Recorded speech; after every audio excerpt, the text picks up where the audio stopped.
Hello and welcome to the Saladcast on Sunday the 16th of July 2017. I'm your host Dan Train. Joining me today, Zachary Burgess. Slightly warm even though it doesn't look like it should be. And Robert Kemp. House, house. Okay.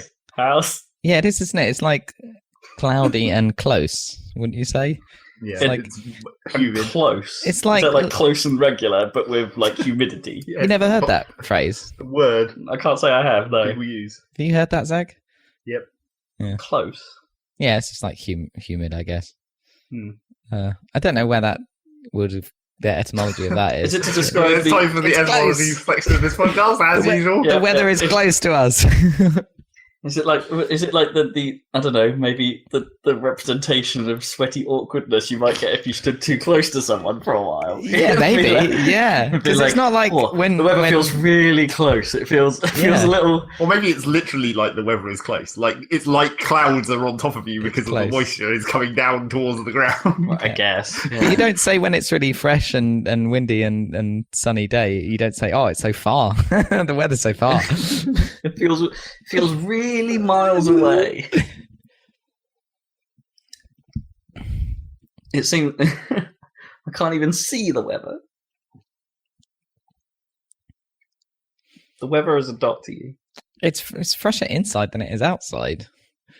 Well, it's here anyway. I don't know. I was out in the park and it's like, this feels stuffy. This is weird. Yeah, I've been plagued with trying to run in this the last couple of weeks. Yeah, that's because it's not just been like this for a couple of weeks, hasn't it, really? It's like Well- it's not really gone away. It's been some better moments, but yeah. But yeah, it's particularly heavy at the moment. And yeah, it was heavy yesterday morning and heavy day the Friday night before. Have a day. Yeah.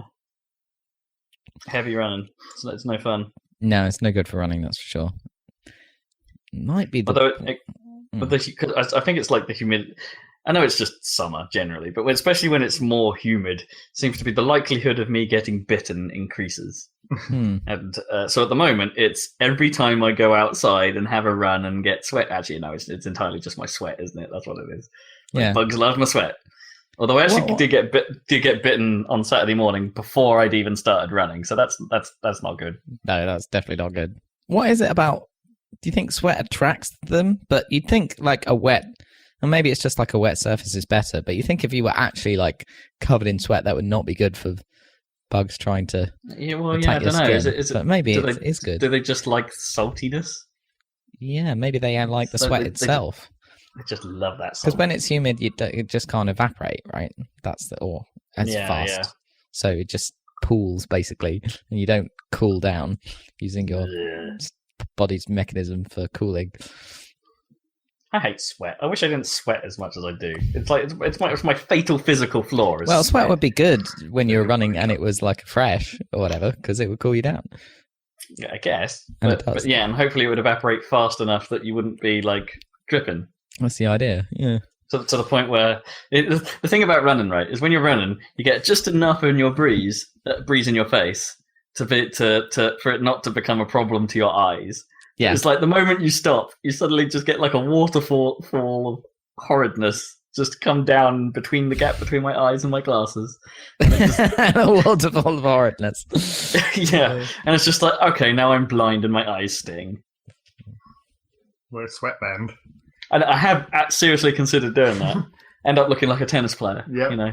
Does that Yeah, work? hardcore. I guess it Well, does. that's what they're Otherwise for, they isn't wouldn't it? wear them. Yeah, Yeah. that's They're true. not just for looking dumb, they're for actual purpose as well. Well, yeah, they're basically just a ring of towel, aren't they? So I mean, you could try the sweatband on your arm that you then wipe across your face tactic, which doesn't look True. as stupid. but then you have to actually you still have to mop your brow. Yeah, you do. I don't want the hassle of that. You want it Automatic. to be passive, not. Yeah, Then you have to break your stride in order to move your arm in a weird way. exactly. like drinking while running does. That's impossible. That's annoying. I don't know how people do it. Yeah, in tennis you can stop every 2 seconds and Mm, bounce balls around. as they do. New balls. You've been watching any Wimbledon? I haven't actually. I've watched No. a lot less than I normally do. Yeah, I haven't been that interested. Like- It's not just because I take it we're not doing very well or whatever. We did okay. Joanna Conta got further than most our ladies do. Oh, that's cool. I think she was first woman to reach the semis. First British woman to reach the semis in 40 years or something. Yeah. So damn, I should have watched that. Oh, well, never mind. Yeah, no, she's pretty good. And Murray wasn't on form because he was a bit injured. Yeah, so it was not his fault this year. But not his fault. Stuff just happens. But yeah, I don't know. I think I've just not really had that much of a convenient time to do so. Like it's shown at a pretty convenient time on telly, right? Like 8:30 to 9:30 is or 8 to 9. It drifted around a bit. Yeah, it's actually a pretty good time. Yeah, it's a pretty good time to have it on, and you can. And the show is always quite well made, and they round things up quite nicely. Yeah, it's a well put together thing, and but because I've been working away a lot these last 2 weeks, the 2 weeks that Wimbledon is on. Just the time to actually watch it has gone, and it's a bit of a bugger because I do quite enjoy Wimbledon. It's not like I follow tennis, but actually kind of watching tennis is quite relaxing. Yeah, I quite like it. I don't watch it any other time. It's like golf. Yeah. I only really watch when the Masters is on. Yeah, sure. So it's you've got you've got the Dave Brubeck button to hand. Dum, dum, dum, dum, dum, dum, dum. I don't remember how that was associated with the Masters. Really? We were at your house. Yeah, we were in Dad's room watching TV. Yeah, on his little tiny ass TV on the little Sony thing, and the Masters was on. Yeah, and every time the ball was hit, we'd press play on Winamp. Oh, right. and have Dave Brubeck start playing. Dun, dun, dun, dun, dun, dun, dun. The moment the ball stopped, we'd just stop it. I mean, that was basically the golf equivalent of the tank music. Yeah, I guess. Right. I don't remember which came first. Probably the golf one. Yeah, golf I think came first. Yeah. Yeah, makes sense. And then, and I think that may have predated "Y'all Gonna Make Me Lose My Mind." What, 2003? Probably. Yeah. Oh, been hit before DMX took over golf.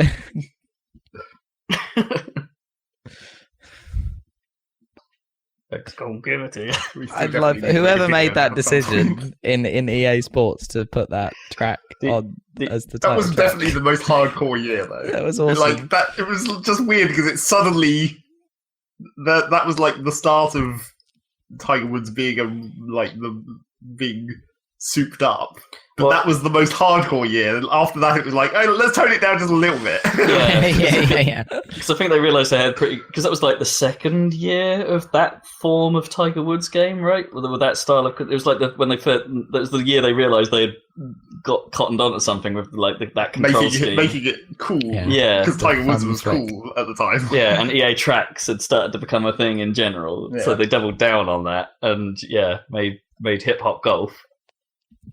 But then it had some I don't know, American new metal in that soundtrack as well. It was yes, it was quite fucked. Yeah, in a weird way, it's a pretty great soundtrack. Yep. It's just in a golf game.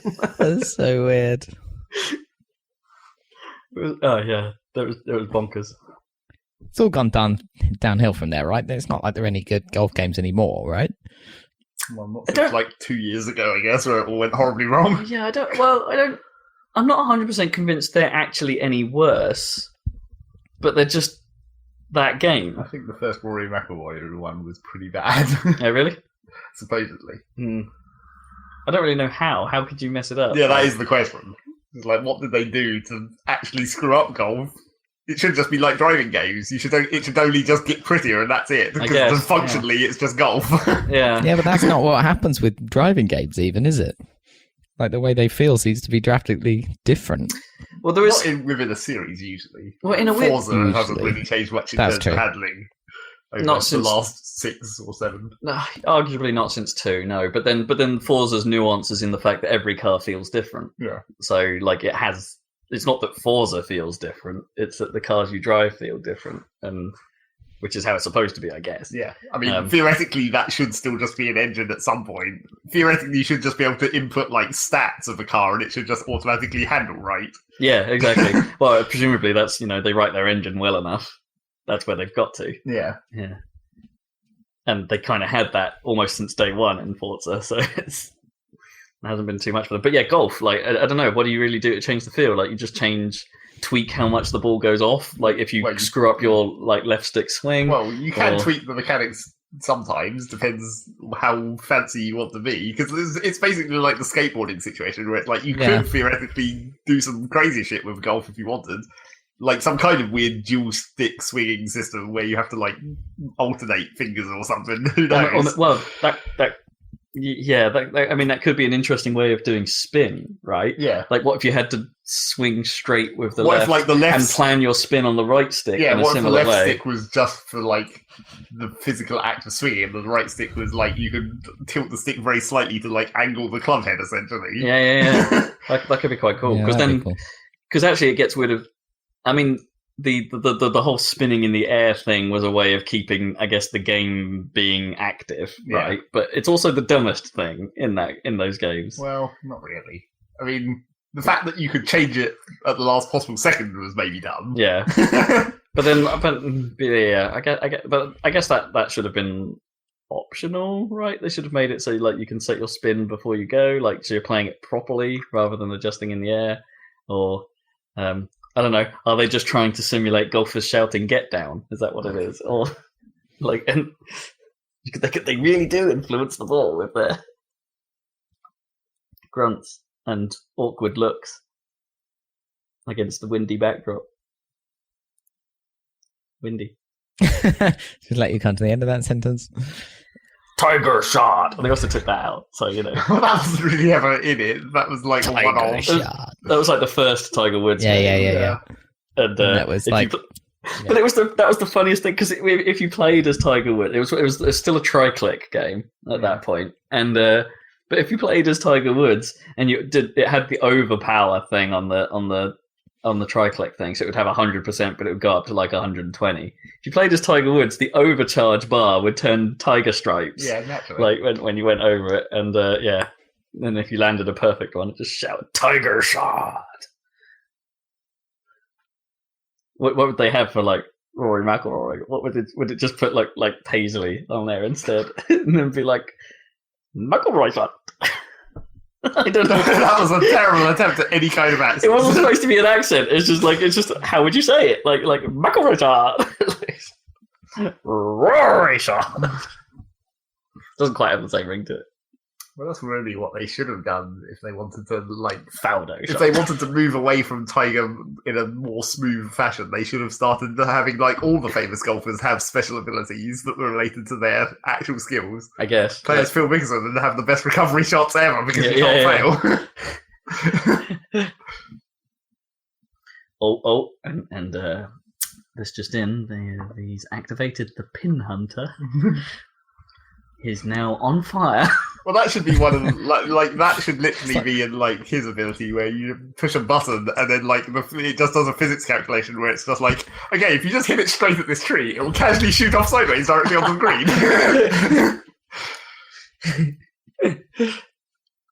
Yes, Garcia has activated pinball mode. We should now see something spectacular. Oh, he's hit it off a pigeon. Yeah, that's a little bit like in Peggle, isn't it? Where you have like with the owl, wasn't it? That like did a cyclic shot or whatever. Yeah, it sort of would adjust. You'd aim it roughly where you wanted it to go, and it would go. Yeah, I'm just going to tweak that into something better. Yeah, it'll score more points this way. Oh my god, I've seen a precursor of later. The Pizza Hut people are already on the street. That's not going to help us. They've got 2 hours to get back to Pizza Hut. Oh my god. You're already skipping forward to the pizza. They know. That's because I haven't really eaten today. It's like pizza's on my mind. You did eat a sandwich not long before the start of this podcast. Yeah, I did, but I'm still pretty goddamn hungry. So, strange link, I suppose. Not really between the sports, but we already talked about it. But yeah, those thumb flicking action of Tiger Woods is making me think, I want to play skate. Oh, right. Yeah. Some of the control schemes, because EA was all about that for a while. That whole flick action, there wasn't it? Yeah, it was good. They made Fight Night flicky punches. Yeah, they did. Yeah, it was a good idea. Which kind of worked. Yeah, and I think they also made NHL flicky stick action at one point. I think they did.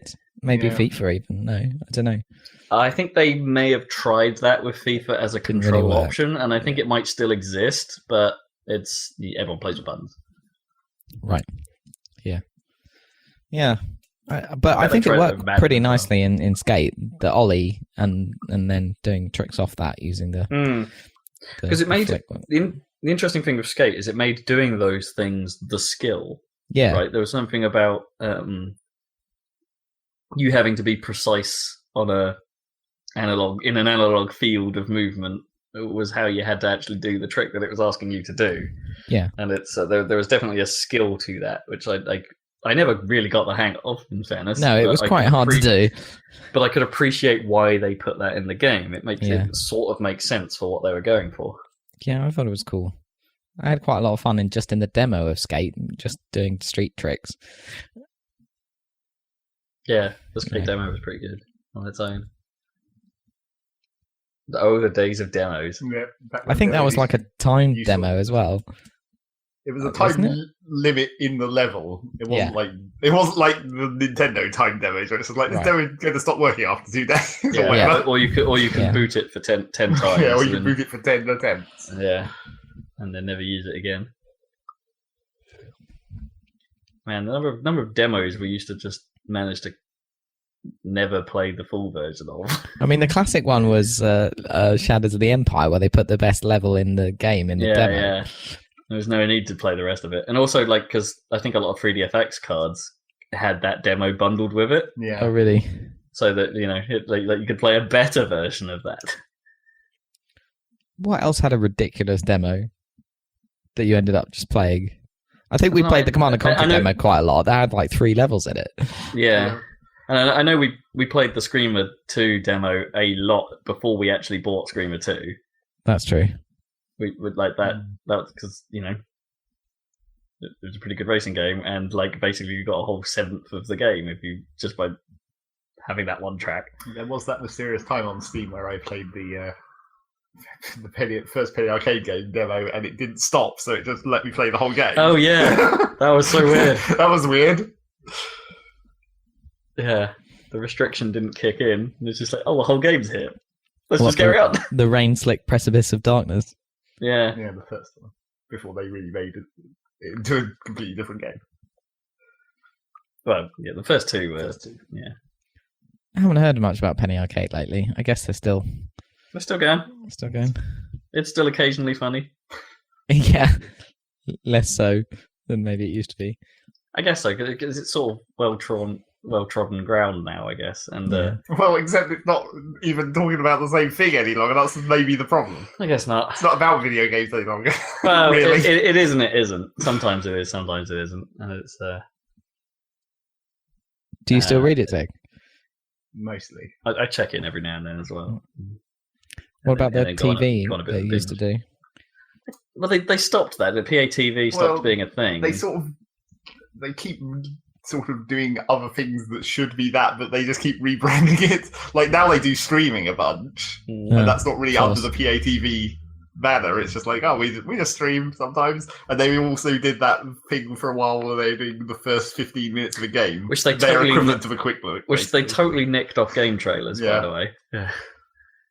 But like that seems to have petered out. They even again. called it the same goddamn thing. Like game trailers called it first 15, and it's like, And then, I mean, the main part of the PATV thing was the actual series of, the tour of their offices and stuff, like the day-to-day operations. Oh, yeah, and that was like, after you've done that, that's it. You're just done, I guess. what can you do? But then Strip Search was so cool. Yeah, and they have occasionally mentioned that they might possibly theoretically want to do another one Oh, of I'd those. love for that to come back. I guess they could only hire so many people, right? So they couldn't keep doing it. Well, sure. It's like any reality TV thing, apart from it's more like MasterChef or whatever. There's only so many chefs of that quality. Yeah. And there's only so many cartoonists of Well, that quality that here's you the can thing. bring in. Even if they weren't hiring the person that won, they could have still ran it, right? And just had a prize. Sure, And exactly. yeah. But, yeah. And to be honest, the person who did one, it wasn't exactly hiring. It was like, come and work at our office and we'll give you this office space Right. Kinda. and collaborate with you a bit. We'll make you part of the team. Yeah. It's not like it's Penny Arcade as Penny Arcade, right? She's not like running packs or something ridiculous. Not exactly, no. No, it's just still that was a fun show. That was. I still occasionally listen to the podcasts where it's the creation process for the strips, because sometimes those are funnier than the strips that they make. Yeah, yeah. Do you remember? Well, when they did the what do you call it? The little videos of the edited versions of them coming up with the strips, right? Where it's just them in the room. Yeah. Band, those videos. That was the old Penny Arcade TV stuff, wasn't it? Yeah, that's the stuff I used to watch. Yeah, that stuff was pretty good. So yeah, it's still a thing. I read a lot of Commit Strip these days as a webcomic of choice, like 'cause it's sort of very developer. Because it's something you know about. Yeah, it's pretty good. It's often featured in the Code Project daily emails, and interesting. Yeah, it's quite on the money a lot. Why of is the it time. Microsofty then? No, it's all over the place. Right. Web frameworky jokes. Right.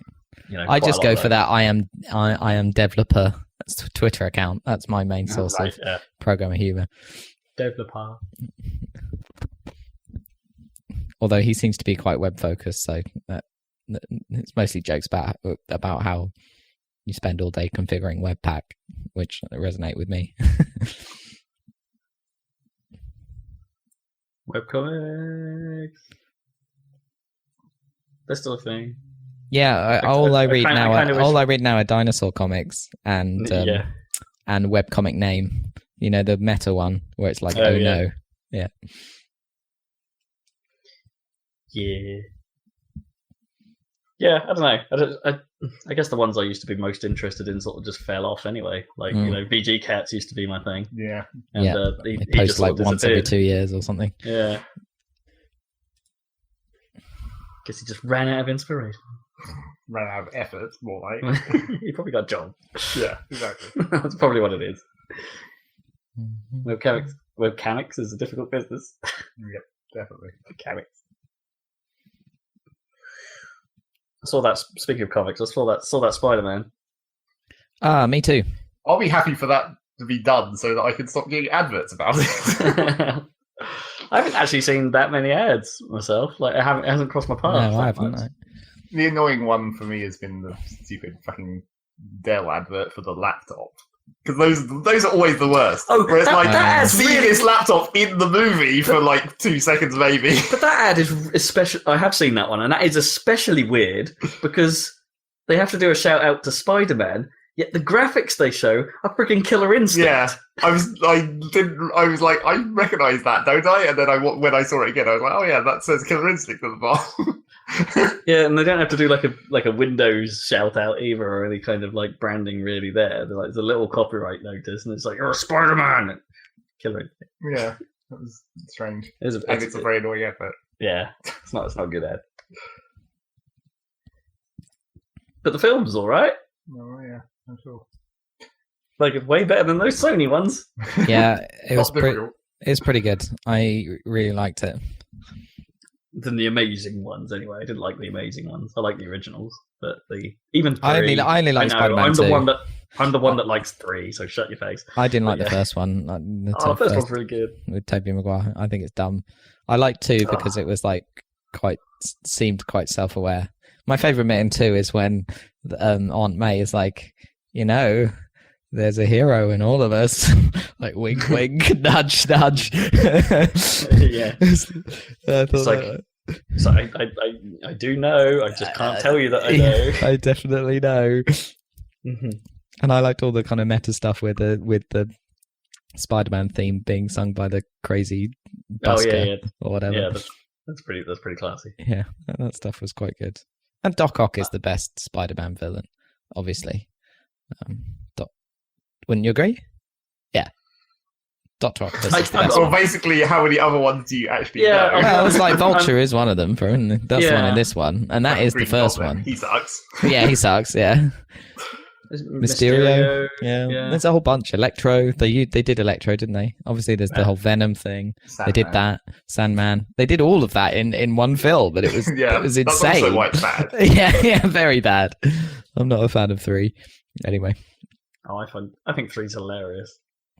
Anyway, this latest one. It doesn't structurally hold together as a no. No. But it's a sort of Pirates of the Caribbean effect. I mean, it's maybe... But it's still really entertaining, is the thing. No matter how you look at it. It's like it's a fairly poorly constructed film from an objective point of view.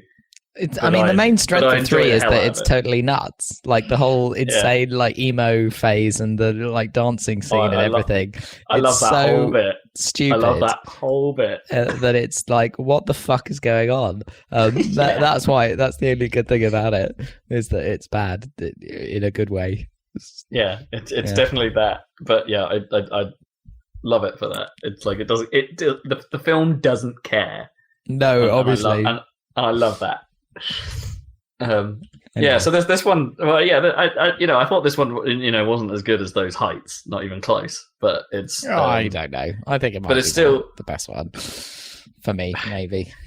It might be one of the best objectively, like in the sense of traditional filmmaking, right? It follows a sensible arc, it has a sensible finish. But I think that's kind of my problem with it, in that it feels a bit sensible. It doesn't take a great many risks in terms of making a film.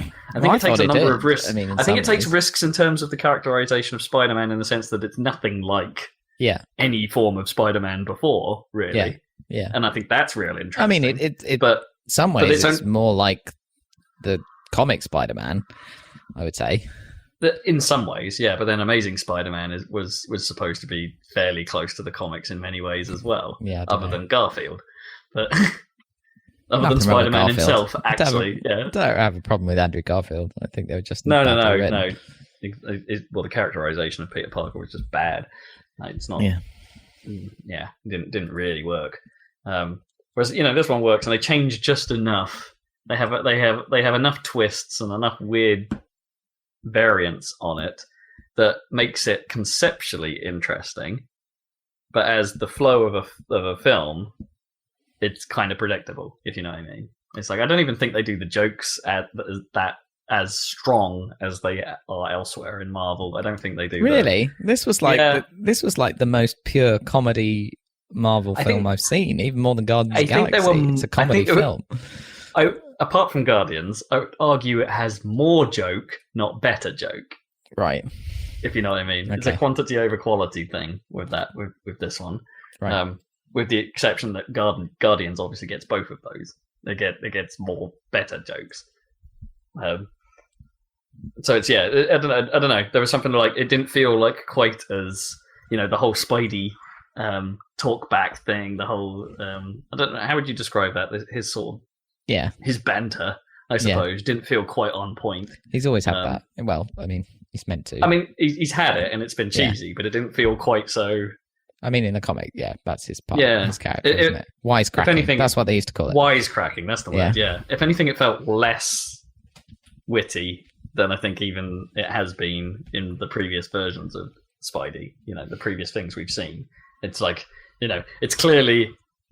I mean, I'm hoping they'll portray it as he'll grow into that, in that his current view that's the whole thing, isn't it? I'm hoping that's the idea behind this, right? That his current level of wisecrackiness is millennial, and that he'll eventually turn into, actually, you know what, I'm Iron Man good at this. Yeah. Well, I think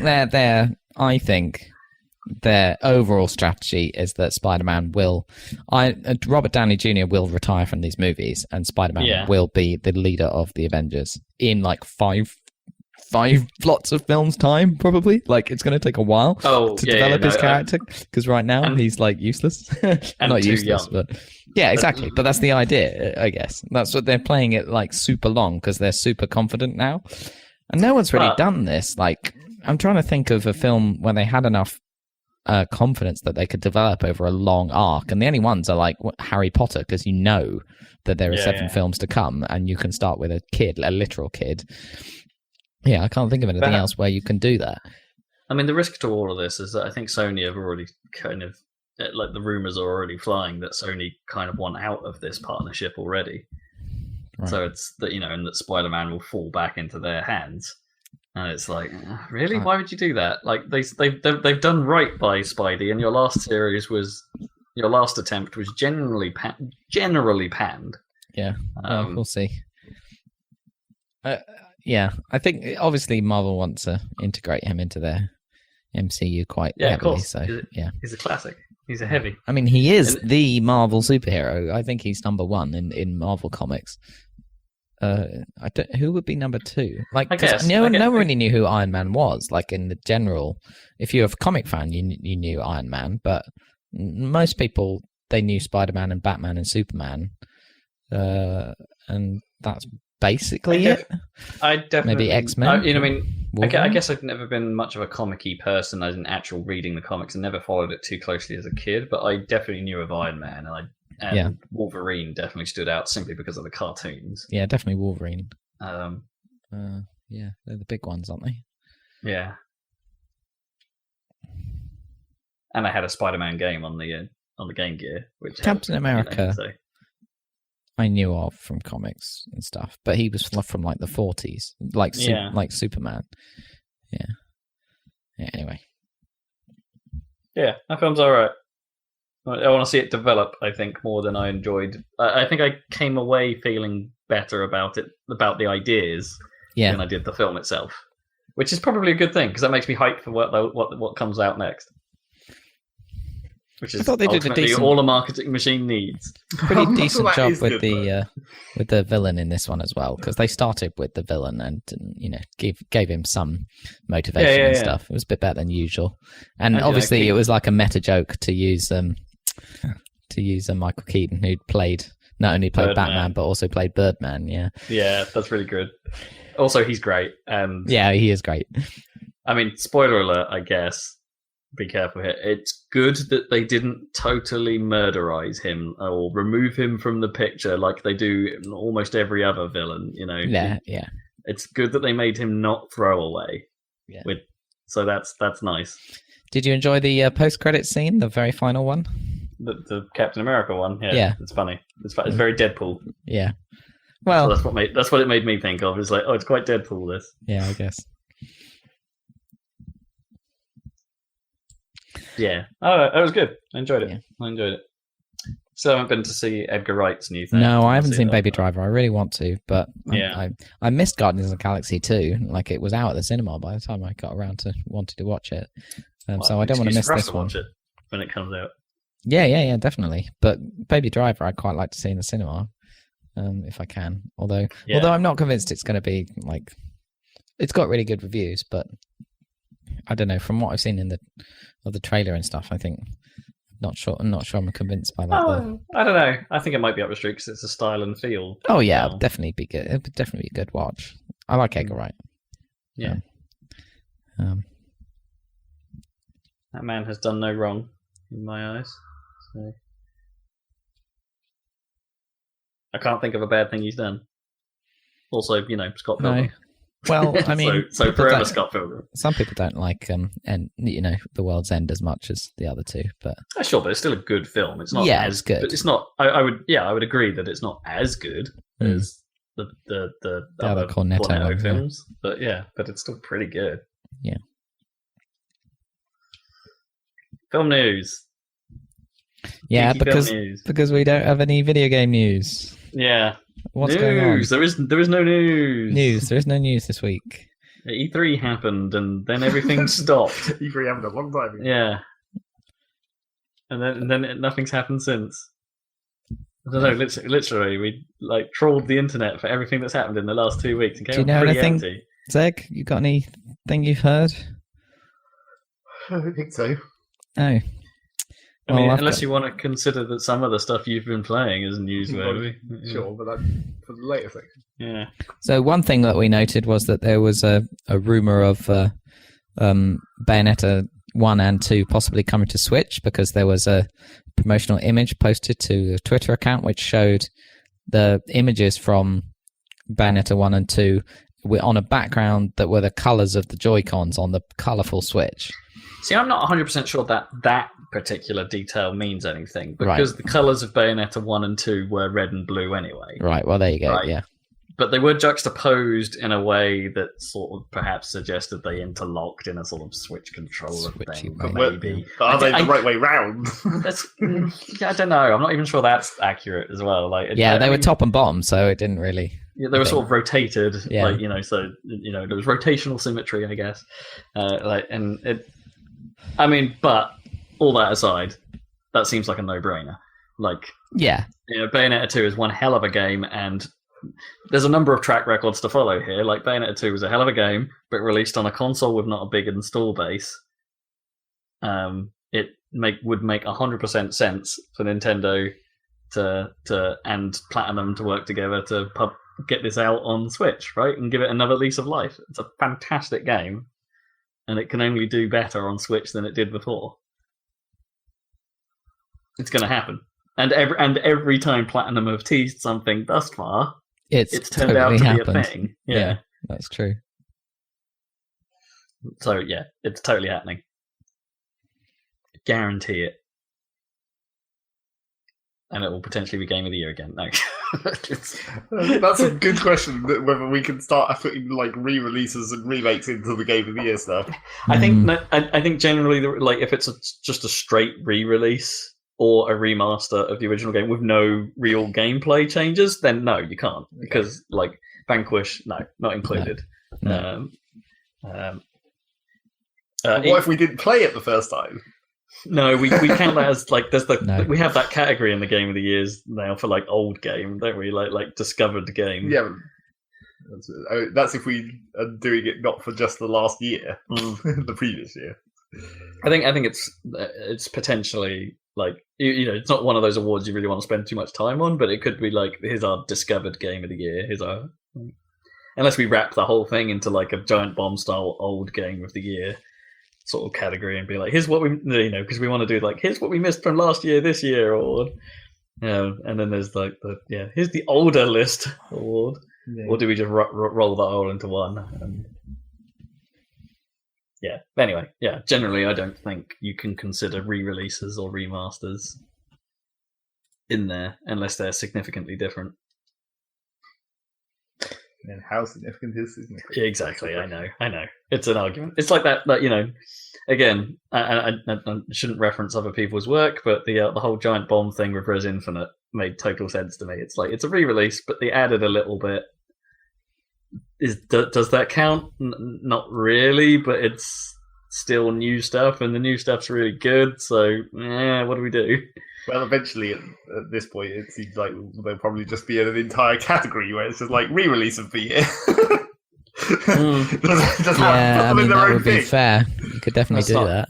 It's not a terrible idea, really. I would have had multiple contenders for re-release of the year, I reckon, last year. Yeah. It's not a terrible idea, and like, let's decide it now. The quality of remasters does vary dramatically, so yeah. Although it seems like an early contender for that is probably the Crash Bandicoot collection. That seems to have gone down pretty well.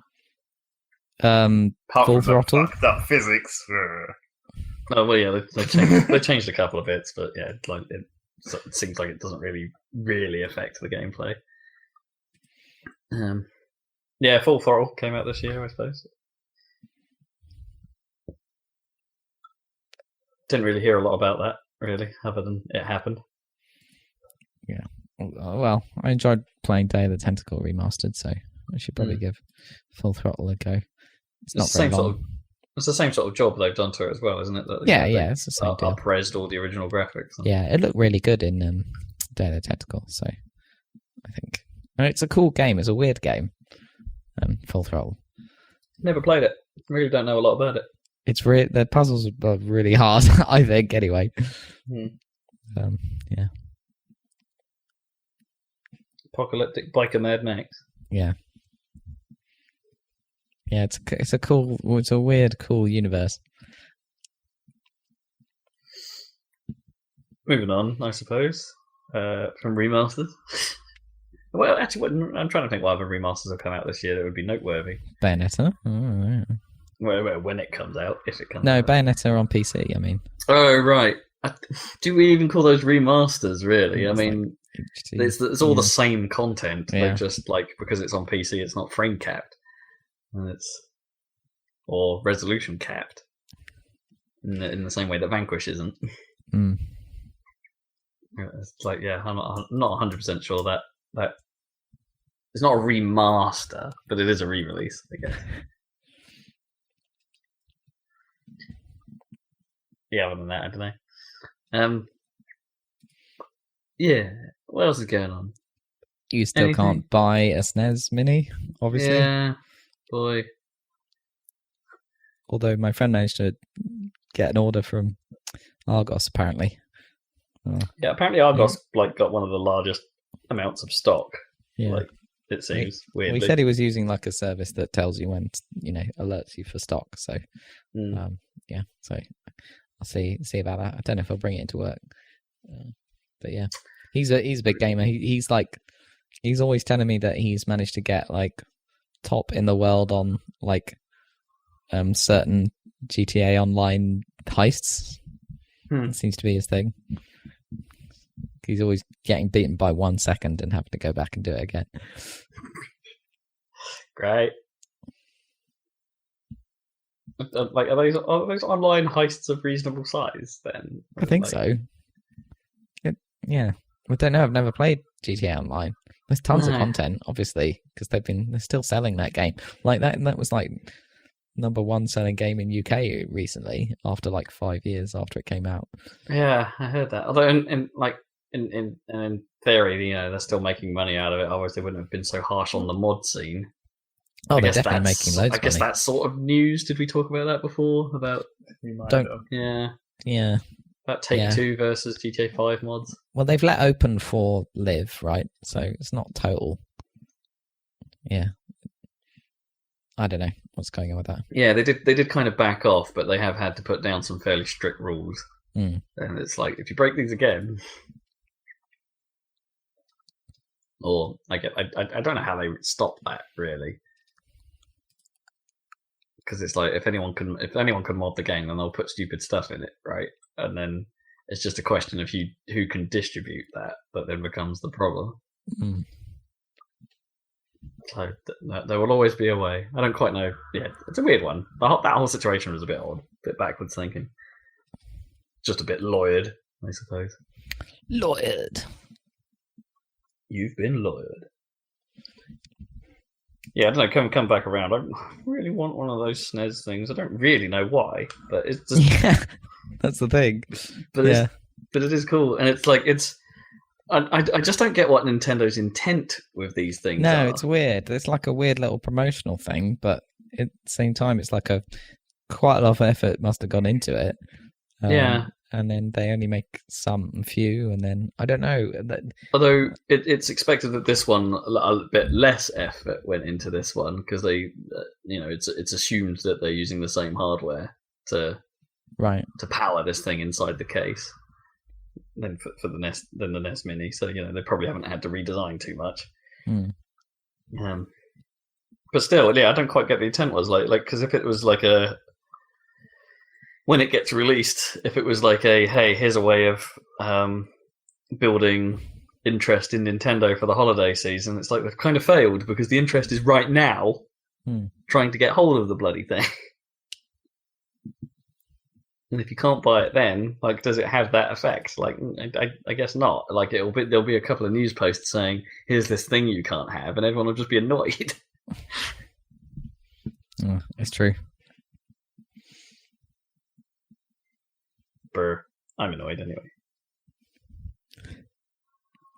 Would you get one, Zeg? Would Zeg get one? No. Okay. Yep. I guess have you got a NES? No, you do have a NES, so you could just get it out of the. No, neither of us have. Oh. Well, you sort of. You had a NES at one point, didn't you, Zeg? Somewhere. No. Oh, I thought I remember playing Duck Hunt in your front room at one point. Duck Hunt. Yeah. I really don't remember any Zapper action. Oh. Maybe it came from, the charity shop or something. No, or maybe not. That's possible. Yeah. Might have been there temporarily. Yeah, I think that I might don't be remember one. that at all. Yeah. Yeah, no, I don't know. It's kind of a bit prior to when my collection starts, I guess. Yeah. I've got like original Game Boys and things like that, but I don't have like NES. I don't have a Master System or any of those 8-bit era consoles. I've got my Game Gear, I suppose. That's pretty close. But no, never owned one of those. Never owned a SNES.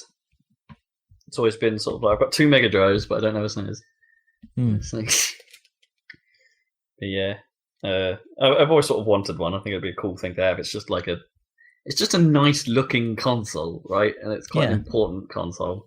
It's probably more important than the Mega Drive in the grand scheme of things, but it's and it's got some top tier replayable games on it that you can still go back to. So it's absolutely. I don't know what I would play on Mega Drive. Sonic, all the Sonics. That's all you ever need. Hmm. I don't know, Mega Drive version of Strider was pretty good back in the day, or Gunstar Heroes. It's pretty good. Vector Man. Pretty difficult. But basically all you need is Sonic 3 and Knuckles. Might as well You play could that just play that on PC, though. yeah. Well, except the PC version of that wasn't, the official PC version of that wasn't so hot. And Did it not have the music or something? no, it didn't have the same music as The Michael Jackson music. The rumored Michael Jackson music. Yeah, I Actually, thought did they anyway. partially I thought they might- confirmed that. yeah, I thought that did get confirmed. Actually, thinking about it. Yeah, but no, the Michael Jackson music wasn't technically in that one. Also because it was MIDI as well. The PC version played its music over MIDI, so it couldn't do the sampling stuff that the Mega Drive was doing. So that original, but they have obviously put out on Sega Classics. That they've put that out again. But there's been a lot of talk about those emulation efforts just not being that good on the Sega re-releases.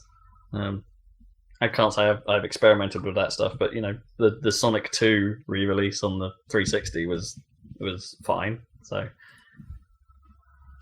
could be lies.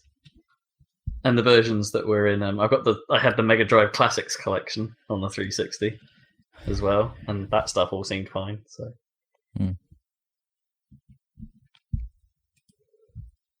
But there's nothing quite like playing it on the actual device with the actual controller.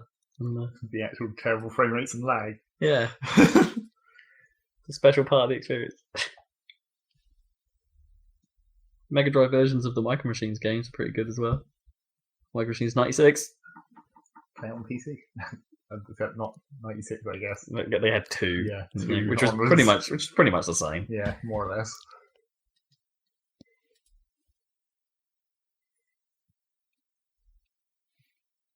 Street Racer. Don't play Street Racer. Retro games. The good version of Mortal Kombat. A certain definition of good. It's the one that had blood. Yeah. Right, yeah. It's quite key to Mortal Kombat. Dynamite Heady. I quite like Dynamite Heady. Sonic 3D Blast. Well, that is something that you could play that was unusual. Yeah. Made in Britain, isn't it? Traveller's Tales, yeah. Yeah, Traveller's Tales. And the guys that now work on Lego game after Lego game after Lego game. Yeah. Maybe they'll break out of that one day. Although, Lego I doubt City it. Undercover and stuff, did they do that? They did, yeah. Yeah. At least that's a bit different.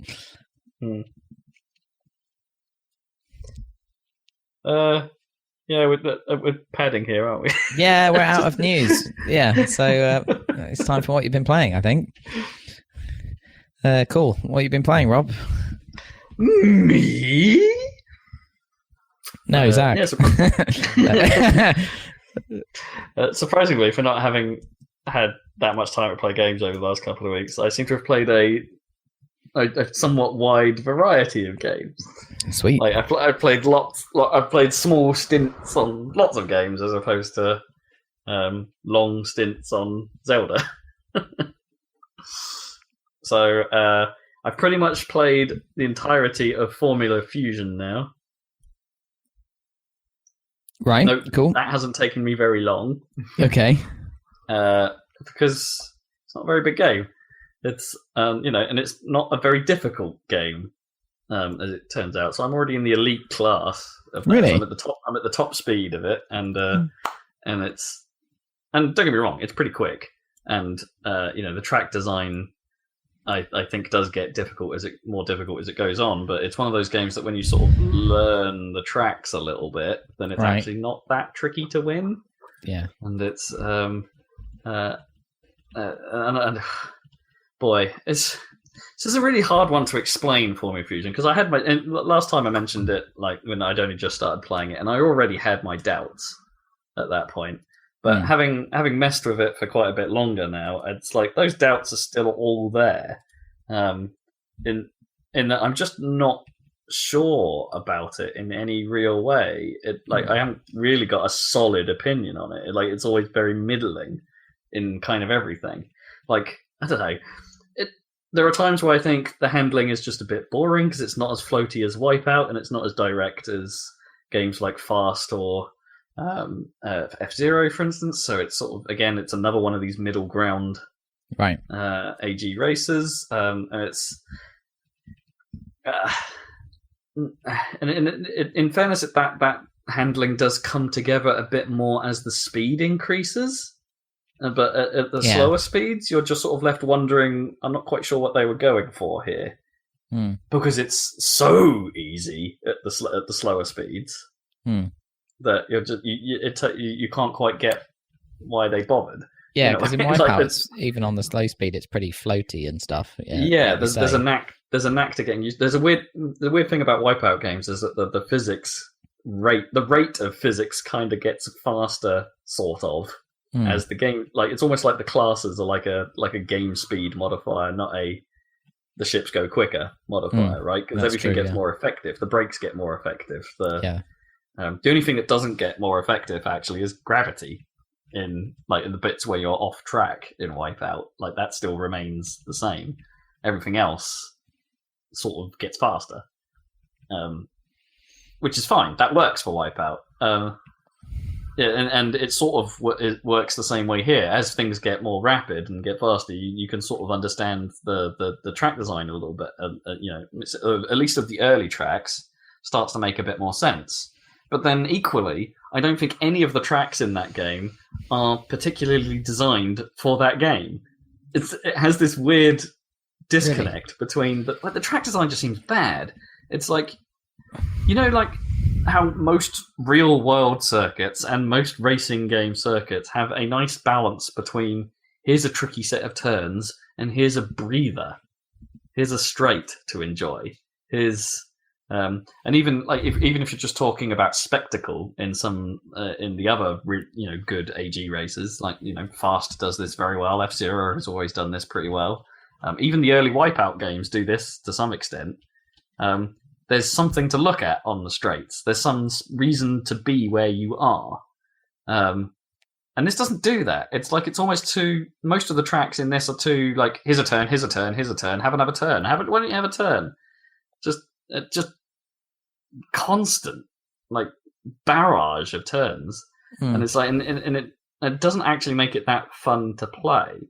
As a result, it's like you don't just make a track harder by just throwing nothing but turns in there. You make interesting combinations of turns, and then maybe have a straight. It's just it feels clumsy, and that's also true, as I said, about spectacle. That's also true of the visual design. I think the levels are just kind of dull to look at. There's nothing really that interesting going on.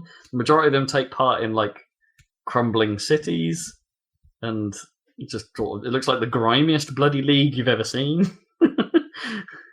And the game tries to was originally pitched as we're trying to make the Formula One of AG races. This is what we're going for.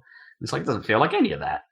It's like it's and it's got a strange fuzzy look to it. I think some of the particle effects don't seem to work right, or they have a weird smear to them. It's an odd sort of just feels thing. A little bit like off-brand.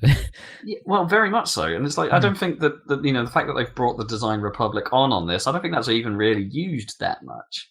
It's like they've designed all the team graphics, and those are the normal sort of fairly decent quality that we've seen from Design Republic before, but it doesn't pervade the experience like it has done when they were involved in the early Wipeout games, especially Wipeout 3. In Wipeout 3, the Design Republic is the look of that game. Yeah, absolutely. And it's amazing. Whereas here, it's it's just a sprinkling of graphic here, or maybe a billboard there. It's nothing. It's not really a thing. It doesn't really add to the game.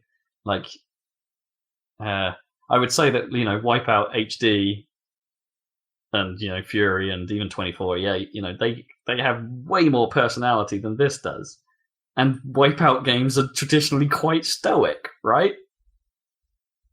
Like personality is not what they go for, but somehow they have one in comparison. And then the teams don't even bloody matter. Is the other weird thing. That's the thing, isn't it? Right. You pick a team and it does nothing. All it does is give you a livery and a ship. You don't build like a relationship with it or whatever. No, not at all. Loyalty points and stuff. Because you can change the ship to whatever you want. You can go in the garage and change whatever ship you want at any time. And you can customize your livery on those ones when you swap. And you change the loadout of what's attached to your ship to whatever you want at all times. And so the teams have no purpose at all. It's like they're a pointless addition, and which is incredibly weird. You don't feel like, I loved Wipeout's thing, or it's like I fly the Icarus ship. I am go Team Icarus, man. You get that, or in the early before you unlocked Icarus in HD, it's like, yeah, I'm Team Assegai. Go on. It's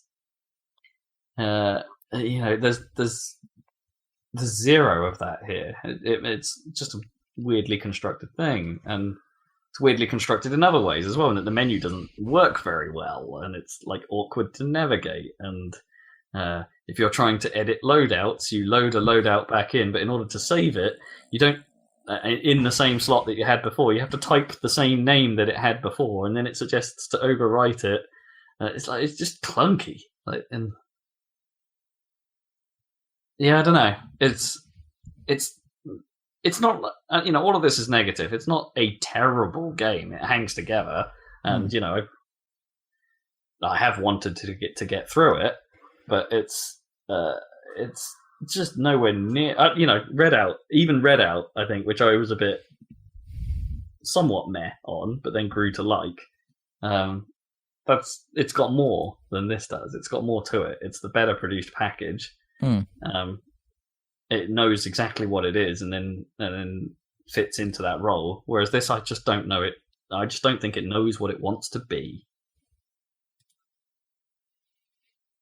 It's weird, isn't it? Because you'd think, when you first see the project, you're like, well, this clearly wants to be, so heavily inspired by other things. To the point of getting the same people involved and for the design and everything. Yeah. That you'd think it would have an identity, but which was a rip-off or whatever. But instead, it sort of has an identity crisis. I don't think I would have minded. Like if it was Wipeout in all but name, that would have still been a good thing, right? Oh, for sure, I'd have played that on PC. Yeah, but it's not that, and it falls quite a long way short of that, and. It's not early access anymore, and since it's been released, they've only put out. They have said it's like, yeah, we're going to support this post-release. We're going to put new tracks and cars out and things, and it's a month and a bit in, and all we've seen is a single performance patch on the day of release, I think, and it's. I don't know. I don't think it's that good. Like all in all. And all of this has been brought slightly into perspective because I've played the Omega Collection. Oh, exciting times. Which is pretty good. Right. Well, how did you get to play that? So I went to visit some friends in Cambridge this weekend, and one of them now has a PS4 Pro and wanted something to add. He's not really a Wipeout fan, but he played 2048 on the Vita and really liked it, and so thought this seemed like the obvious way to play it without the need to have a Vita. Sure. So picked it up, and it's a pretty good collection. So you got a 4K TV by any chance? He doesn't, but but behind the scenes, that game is always running 4K if you've got a Pro. Does it super sample it? And super samples, yeah, and it's very good looking as a result. It's I don't think it pushes the boat in terms of graphical techniques. To me, it does look very similar to the PS3 version. So other than it being a bit smoother because of its super sampling, so don't expect. We're not talking like Horizon Zero Dawn type thing. No. So if you played like HD or Fury on the PS3, don't expect an enormous upgrade here. It's not about that. It is about like its main draw, as if you're a fan of those games, is to have the 4K-ness. Yep. But saying that, it's still that. It's still Wipeout HD. It's still Wipeout Fury, and it's a pretty faithful representation of 2048 as well. But one of the key things about this to realize, though, is those two things are kept pretty separate. Like, they may be in the same launcher, but if you're playing 2048, you're using 2048 cars with 2048 handling, with 2048 HUD. Right. Whereas if you're playing HD Fury, so it's you're using HD Fury collection. cars. Yeah. Yeah. It's like Master Chief Collection or whatever. Yeah. It's like their games. Yeah. They keep them segregated, but it's not like you're launching into a separate game. It's not like you're launching. No. They still load the same. They still have the same interface. Instead of using a new interface or using the 2048 interface, they've stuck with the HD Fury style throughout for how the thing looks and how the menus work and stuff like that. Which it's a good look. It's fine. I think my biggest disappointment with it does have one big flaw for me, and that's that they didn't bring back the entire soundtrack. Oh, They've brought back Licensing. like parts of it, yeah, So, but it doesn't seem very big, and it doesn't seem like they've picked the best bits. Like the best bit they brought back was that the Prodigy's I think Invaders Must Die is in Wipeout 2048, so that's still there. But like, where's the noise action, man? I want my machine gun.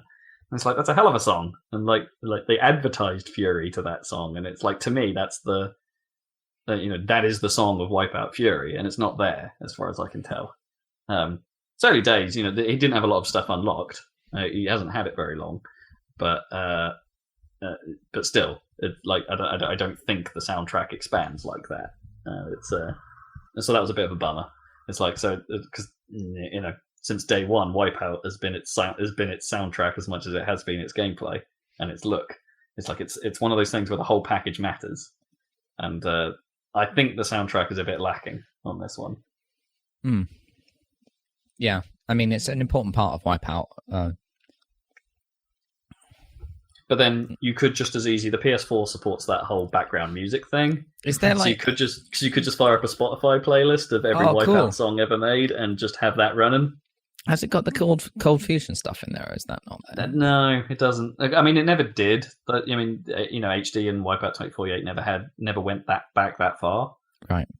I don't think in its soundtrack. It had contemporary stuff. Like, I don't think it had was it Wipeout 2 or might have been the first one, had Chemical Brothers, and Wipeout 3 had DJ Sasha and things like that. And actually almost the entire Wipeout 3 soundtrack was DJ Sasha, but it had some Paul Van Dyke on there and things like that. Trance artists of the time were heavily involved.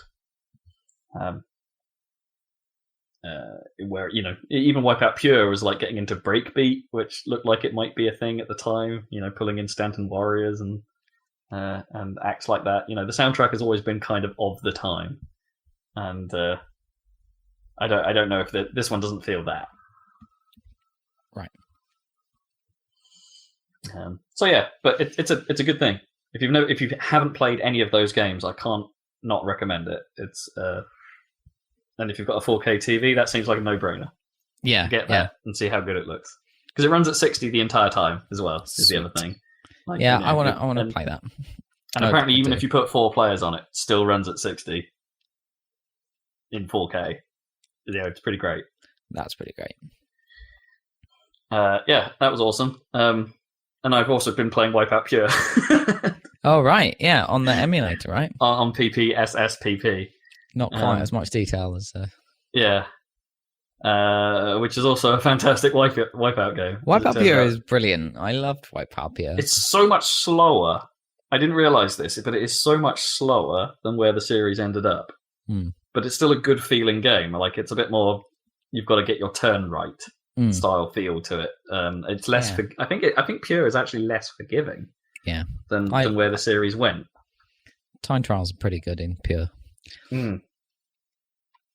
Oh, I should pick up on that actually. Key difference between Formula Fusion and Wipeout: you set a loadout of weaponry that you have, and you run over generic weapon pads, and that lets you fire one of the weapons you've got equipped of your choice. That's kind of cool. Maybe does it work? No, because the weapons are boring and they sound rubbish, and like they don't have impact. They don't have that much effect. They don't have, like, you know, one of the best feelings of like Wipeout was winning a race by a whisker because you happened to pick up a turbo on the line and were a cheesing bastard. Yeah. You know. or you managed to Wipeout HD had the great, like, super ridiculously over the top rocket explosions, you know, it would create fire and smoke everywhere, and it's like, and there was and the sound mix to it was always really loud and boomy and impactful is the only word. In a game about floating around a track, the weapons had impact to balance that out. And Formula Fusion doesn't. And you pick up and it has no absorb, so they put shield pickups on the track as well. Absorb was introduced in Pure, and I thought that's a stroke of genius, the absorb thing. Oh, absolutely. Yeah. It adds a layer of strategy. It's like, do I want this weapon or do I want to stay alive? Or do I not have a choice right now? So that's my AG racing section over. Sweet. I will have finished by Fusion next time. I don't think it's worth bringing up next time, but I think I said my piece. I might start playing Grip maybe, but that's still in early access, so that might not be worth looking at yet. Doesn't really count as an AG racer, but it's a future racer. But so I might drift onto that next. What else is going on? Also on the PS4, I played a bit of Alienation, which is a twin-stick co-op shooter. I'm trying to think of a comparison. Like it's the most obvious comparison I can make is it's a bit like that Halo top-down game, Spartan Assault. Oh yeah. But sort of done with a bit more. It's just a bit more solid in terms of what it is. It's like, you know, you can pick a class, you level up your class, you can find loot.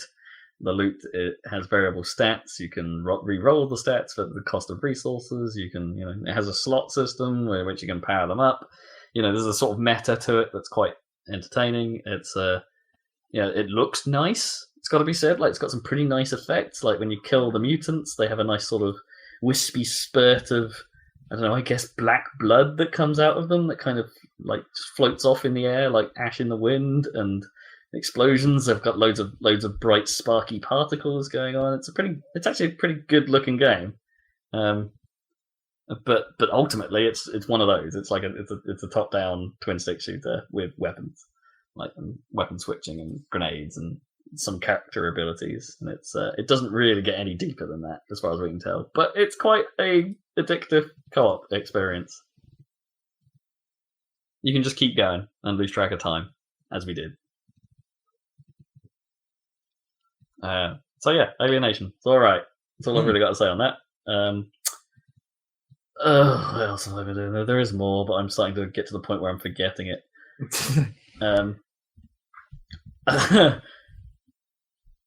Visual novels. Yeah, I noticed this. Oh God! You were getting Steam achievements. Everyone's favorite genre. Yeah. So there was a Humble Bundle a month or two ago, which is like the Sekai project Humble Bundle, and it was just full of visual novels and like was not actually that much money. So I thought, it's such a thing on Steam that the intrigue level got to me, and so I don't know, I opted into this thing. Can't you just go and look at the Steam screenshots page on one of the store pages and be like, that's what that is? Well, I know that's pretty much how that works. Okay, so I know that a lot of them are go beyond the boundaries of taste, shall we say, and could be considered. Well, how do you pronounce it? Ecchi, whatever that thing is for, you know, basically boob manga. And I know that it has some boundaries there, but some of the stuff in this did look like it was actually made for the story. So I've been trying to dig into one of those to see what it's all about. Journalism. It's called Fault Milestone 1, presumably, I guess, is the first volume in a series of these things, because I think I've got Milestone 2 as well. Yeah, and visual novels are exactly what they are. There's no game here. It is press space to advance to endless series of text. Do you occasionally get like a choice, like in very rarely. I've had one of those, adventure. and I'm pretty sure it made no difference. Yeah, so they far. don't make difference. Yeah, I think I'm like halfway through this, and I think it's like it has been irrelevant. Does it have the same music on every page? No, it does mix it up actually. Like they're not MIDI, but they're like not MIDI, but they're relatively short loops, but they're not that. In this one in particular, they're not actually that badly produced. Like the music's all right, and doesn't get too annoying. There are some loops that I think are a little too short, and perhaps the writing should have been a little more concise. But actually, that is my review of all visual novels based on this one thing is, good God, they need to be more concise. They have a very specific style in that Japanese style. Where it is that Japanese style. Just like people just repeat themselves so goddamn much in Japanese writing. Yeah. It's that, and backstory and flashbacks, and here's what happened 12 years before the story even started because it's important. Well, I mean, if it's important, you have to say it at some point. Or it is seemingly important but might not be. You don't know. And here's an obsession with the mechanics of the world that perhaps could have just been explained by, I'm about to do this thing. I don't need to explain every detail about how I'm doing this thing. I just did this thing. It's like it's super obsessed with the mechanics of how it describes mana and the crafting of that mana, and how certain areas of the world don't have mana. And that's another like classic thing in those kind of situations, because those kind of visual novel worlds always seem quite similar. It's like, we have this one thing that's different, so we're going to make sure you know that it's different because we're going to explain it very precisely and how it's different. Yeah. So it has so this game, it does the thing where it's like a game. I can't call it a game. It's not a game. It does the thing where it's like it's doing that Japanese thing where they really like Germany for some reason. Yeah. So it's like words are spelt a bit like Hoida. A bit German. Yeah, and craft is spelt with a V. You're a mana crafter. Crafter. Or craft. I don't know. I can't even say it. Crafter. It's just a crafter. And place names seem very German, and there's a guy called Hertzvan and stuff like that. Wait, is it actually meant to be in fake Germany? Well, the whole world, I think, is fake Germany. Yeah, okay. Like just different forms of fake Germany. Like the mana countries seem to be like more medieval times anyway, just with German style names like Reusengard or something. And then but then the way you end up in the storyline where there is no mana and there's no magic and stuff like that, and they've gone the quote-unquote technology route. Science gets mentioned a few times as science. And where they're basically a bit like, I don't know, I guess World War One era Germany, that sort of level of technology. Electricity's just become a thing, I guess, that powers the town. That sort of level of we're talking about, but it's all German styled. Like, it looks like a little German town. And it's but yeah, it's they go to great lengths to explain how everything works, and you don't need to. It doesn't really add to it. And then even at times when they've already explained it, they'll explain it again about an hour later. And it's like Teletubbies. Again. No, not again. No.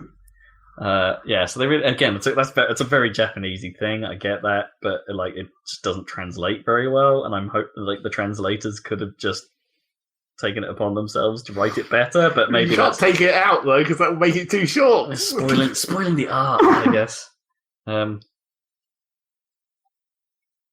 Yeah, I don't know. It's got some interesting ideas. I won't knock it too much. It's got some interest because the whole like mana non-mana divide like throws some like the cultural differences within their own world, throws some interesting fish out of water style situations into it, and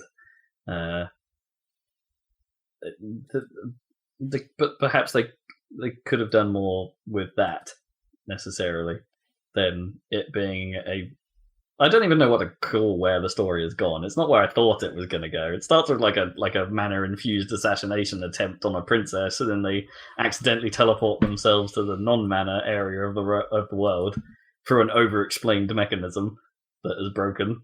And then they're in this other place trying to help what they discover at spoiler alert, which is, I say spoiler alert, this is telegraphed from like page 1. They're trying to figure out, hey, what? This girl's an android? What? Why is she an android? Epic backstory. I don't even know. I just don't even know where this is going at this point. Anyway, that's Miles. That's fault. I might finish this thing. It's longer than I thought it would be. They do go on. Yeah. I thought this might be like a couple of hours and I'm out, right? But no, I'm like 4 hours into You're reading a book, mate. In fairness, it would be like 2 hours long, I think, if it had been written properly. Yeah, probably. Yeah. Skip to the end. Yeah, and I guess, cause, again, Japanese thing, and I guess because they have graphics, I suppose, it's like they focus on dialogue. Like, there's no narration. There's no and then this happened, and then there was there's none of that sort of like book, like just. Yeah. I don't even know what is the word they for do. that, like where it's they not do that dialogue, in these, but yeah. But yeah, you know exactly what I mean. But I don't know quite if there's a way of describing that. Like, occasionally, those visual novel style things, when they do that, they don't. It's still dialogue because it's you. It's like the first person narration. I'm just summing up what happened to us. So exposition to yourself. That does happen. You can they bracket parts, or they won't put like a what do you call it? Like the character's name above sections where it's a thought to the lead character. Yeah. Like when you're doing a scene with Ratona, for instance, you're always when it has that, it's always her thoughts. And it also does this weird thing about like speaking in an undertone, or you know how like anime does this thing where like people don't just think things; they say them in a sort of hushed voice that other people occasionally hear. Yeah, they do that all the time, but it's like it's bracketed to show that it's like this is a thought to myself. Oh. Yeah, you get that sort of effect in Zelda and stuff, don't you, or whatever, where they'll put the dialogue in like really small or whatever when they're talking to themselves. Yeah. And also, I've never come across this before, but they end scenes by having a triple ellipsis, effectively. Like it's a shortening number of dots. So it's like dot dot dot dot dot dot dot dot dot dot dot. But there's 3 things you have to click through. It's so weird. Like I wonder if like that's just the script, right? That when they were writing the script down in a text document. In a text file, they were indicating scene ends by just having this like triangle of dots. No, I think that's just how things are done. Yeah, it's just weird. There's always been a whole thing about the ellipses in Japanese games. Yeah, don't get me wrong. I think they can be used for effect to like indicate a long pause, right? Yeah. Like the bits of Final Fantasy where it's just like dot dot dot. Well, I don't know if it's necessarily a long pause. In some cases. In Final Fantasy, it would be like realization, where it's like thinking about it, dot, dot, dot. And then, had an idea, dot, dot, dot, dot, dot, dot. Dot, dot, dot, exclamation mark. Yeah. The classic one. The classic. A pause that's about to end. I guess dot, dot, dot, exclamation mark can be interpreted as inhale. Yeah. Like, I'm about to start saying something again. Yeah, so that's weird. Yep. That's weird. It's a whole world. This pack does have warnings. This pack does have Neko Para in it, which is like always on the front page of Steam. It appears to be about boob cat ladies. Yep, naturally. And it has a bounce button. Boob cat ladies? Yeah. As in like not like people who own too many cats. Oh right, yeah. No, like cat girls, I guess is the better way of describing it. Like yeah. Right. And there's like 2 of them in this pack. That might be the other end of this. Play the serious storylines and then play the boob storylines. And see that they're exactly the same, essentially. Yeah. That would be the funny. Oh, and all the cats go to Germany. Probably. There'll probably be some fake non-Japanese country at some point. Oh man, it's been dumb, but it's fun in its own way, just because it's so dumb. It really is.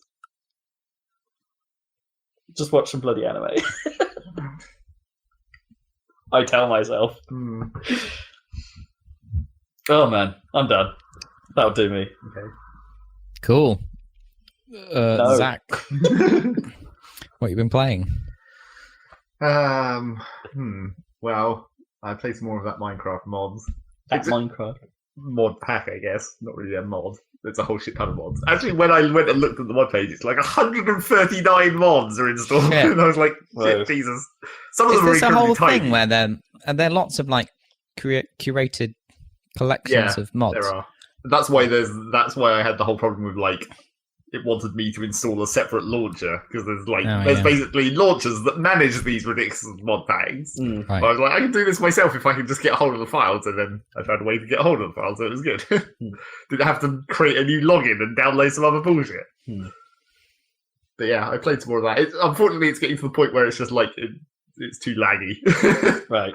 I'm not sure. It seems like just like one thing I did recently has made it really laggy, and I'm like, but that it's not even something new. It's like it's something I had elsewhere in my base. It's just like more of it, and I'm like, do I just have too many of this one type of machine now? Can the Minecraft not handle it any longer? Was this machine implemented in a particularly inefficient way? Yeah. So like when you have one, it's fine, but when you have like four, it's like, oh shit, or something. And I wasn't, I was looking around to see if there was any solutions to lag, and a lot of the posts about it were really old, like years old, like on various like source code repositories where it's like, here's some bugs for this thing, where it's like, if you place this one specific machine in this exact place, for some reason it gets laggy. And I was like, well, that's weird, but not relevant any longer, I guess, because apparently that bug got fixed. Okay. So yeah, I think I've kind of reached the point where it's not like, it's the same thing as like Factorio and stuff, where it's like I've reached the point where I've solved the puzzle, and it's like now I could keep solving more of the puzzles, but they don't seem to be more interesting puzzles. Right. It's just like they're just different, but they might really achieve the same things. You feel like you've achieved mastery. Yeah, exactly. Master Jedi rank. That's the trouble with all of these kind of it's the trouble with like basically all the Minecraft ones is that there's no end game. It's like getting to the end is the game, and then once you're there, it's like, well, now it's just what do I even do with all this power? Like I can generate infinite materials, but there's nothing to do with that unless you want to build fancy things. But building fancy things is only interesting for so long as well. Said nobody playing Minecraft ever. No, I mean, building fancy things isn't actually. It's very rarely that people are actually interested in doing that as a process. It's like what people are interested in looking at fancy things, but the actual process of going through building and like a giant fucking stone castle or whatever, that's actually really tedious. Okay. Yeah. Watch it in a time lapse, that's interesting. Actually doing it yourself, not so much. Unless you're one of the particularly crazy people. I mean, coming up with an idea and like having a plan, that can be interesting. But that's the other thing that happens to me quite often when I play Minecraft. Is like I come up with an idea and a plan, and then when I'm like halfway through it, I realise that I've overextended. It's just like, this is still going to take a really long time, isn't it? But like, I guess like the one thing I could like in my head, the way to make that stuff more interesting is to try and like play Minecraft realistically, right? So you can't just build a tower of blocks under your feet. You have to build a scaffold that's what around. the mods are for, right? Because you get the ones that make things more or less realistic, where it's just like, oh, now you can't actually mine rock until you've worked out how to forge iron, and that's a whole process that you have to go through to actually get to the point of that technology or whatever. And it's like, I mean, that makes it a different game. But I mean, like, go even further, like, in that like, you have to, in order to build large structures and things like that, you actually have to go through, like, building the scaffolding, or maybe I need to build something on the ground, like, something ornamental, and then lift it, like, winches and stuff like that. That would be kind of, like, more interesting in a way. I think and more impressive when the result is done. There are some kind of elements to some mods like that, but not quite fully extreme. No games have really tried to do actual physics. I mean, some games recently have almost That's started. quite a generalising statement. No gamer has tried physics. Well, some games recently have started trying to do some. I mean, it's the traditional thing where, like, the example that I thought about recently because I've seen people play it is that 7 Days to Die game. Oh, right. That has a block-based building system, but it also has the like overhang limit, where it's like you can only build a certain number of squares outwards before it just collapses, and it will pull down other stuff with it. Oh, right, okay. So it's like it's sort of trying to have some elements of that, but not really, because simulating that kind of shit in like a block-based game is incredibly complicated because you have to account for like every block interacting with its neighbours. Yeah, I know. On a per tick basis, and it's not strictly realistic as well because, like, you know, blocks aren't 'cause representative because they're not representative of like a steel beam. Or No, exactly. So yeah, no games have really ever done that. Some have tried. Even Dwarf Fortress. I mean, it's technically these 2D slices, but that has overhang physics as well. So. Oh sure, no, I'm sure Dwarf Fortress has to, you know, treat stuff in the 3D plane anyway for things like its water dynamics and lava dynamics. I mean, I guess the Dwarf Fortress overhang physics aren't technically. They disabled the actual overhang physics a long time ago. Now it's just it stays connected until it's not connected, and then it collapses. Right. So you can have things supported by a single square, which, you know, it's fun for mechanical destruction. Where you can, like, Sweet. I'm just going to build a giant death cube that I'm going to drop on people, and it's attached by a single pole at the top, and you just pull a lever and the pole disconnects, and then a huge The whole kind thing of smashes block down. just collapses down. Hmm. It's fun times in Dwarf Fortress. So there, that's Minecraft again. And I might continue playing it if it wasn't as laggy as it is, but I've reached the point where my system can't handle Minecraft, even though it's using my entire RAM. God damn it. If only those Windows 10 versions had 139 mods you could install. Yeah, exactly. I was thinking about, like, I don't even know how many mods there might even be for that, if there are any. No, I don't know. Like, I don't know where I'd go to look for them, because I bet if you know. search Minecraft mods, you'll only find the old ones. And I'm not 100% sure how you would, right? Because it's in the Windows 10 app sandbox. Like, Yeah. how does that even work? Yeah. I mean, now that they're starting to think about making community servers more legitimate and stuff, maybe that will allow some kind of modding to work a bit easier. I don't know. Who knows what they're going to do with that. I also played some amount of Crypt of the Necrodancer because I got that on the sale. Oh, did you? After we made the video of it. How far have you got? I've got up to section 3. God, that's hard. I find that game really bloody difficult. It's pretty fucking difficult, but like, the difficulty changes between the sections, but not for not for a consistent reason. It's not like it's just getting more difficult; it's getting like differently difficult. Yeah, like section 2, I find like the songs are harder to follow. Like the rhythms are weird, except the rhythms aren't weird. No, it's still a 4-beat thing that you're trying to follow. It's just the songs don't have as prominent beats to them. Well, no, and some of them are like on. Well, actually, that's true of Area 1 as well. Some of them aren't like 4/4; they're like 3/4 or something like that. In terms of signature, and But then also I mean, the beats are harder to follow in those music tracks. But then in the enemies in section 2 are the ones that were basically instead of alternating between beats and pauses, they have 3 beats and 3 pauses and then their move. Yeah. A lot of them. Or some of them have more AOE's that are a little bit difficult to judge sometimes because you're trying to watch everyone's animation at once. Yeah, you have. It's once you get to section 2, you have to approach things more carefully. Because in section 1, you can, within 2 beats, you can see whether you're on the move beat or the attack beat. Yeah. Whereas in that one, you have to have them in visual range for at least a whole bar to see what part of their cycle they're on. How you can approach, or maybe just, aggro them towards you and something, and then like one at a time, make it easy on yourself. And then once you get to 3, that's just out of the window, isn't it? There's so much stuff about. The music has got a lot faster. The problem with 3 is that it's like wide open spaces. Yeah. They don't have so many constricted tunnels and doors. Yeah, and the music has just generally got faster, and there's a whole lot more stuff going on. And terrain that like fucks you up a lot more. Yeah, I think 3 is actually 3 isn't so great because it introduces more at the start of Section 3 than it did when you progress to 2. Well, yeah. There's more different mechanics going on. There's more other weird stuff to figure out, and it just lumps it all on you with with a faster speed. And it's just like, okay, if we had just introduced all these mechanics of a slightly slower track, and then do what the other stages do, and be like, oh, the second track's a bit quicker, then the third track's a bit quicker, then I think I would be enjoying this a bit more. Well, the thing about it that I think is weird is that it seems like you want to play the sections individually, but like any of these roguelike games, you might have to do it in one run. Yeah, you're better off doing it in one run to get stuff. Yeah. I mean, you do unlock. There's one of the vendors at the top floor that you unlock where you can spend diamonds to buy equipment for your next run.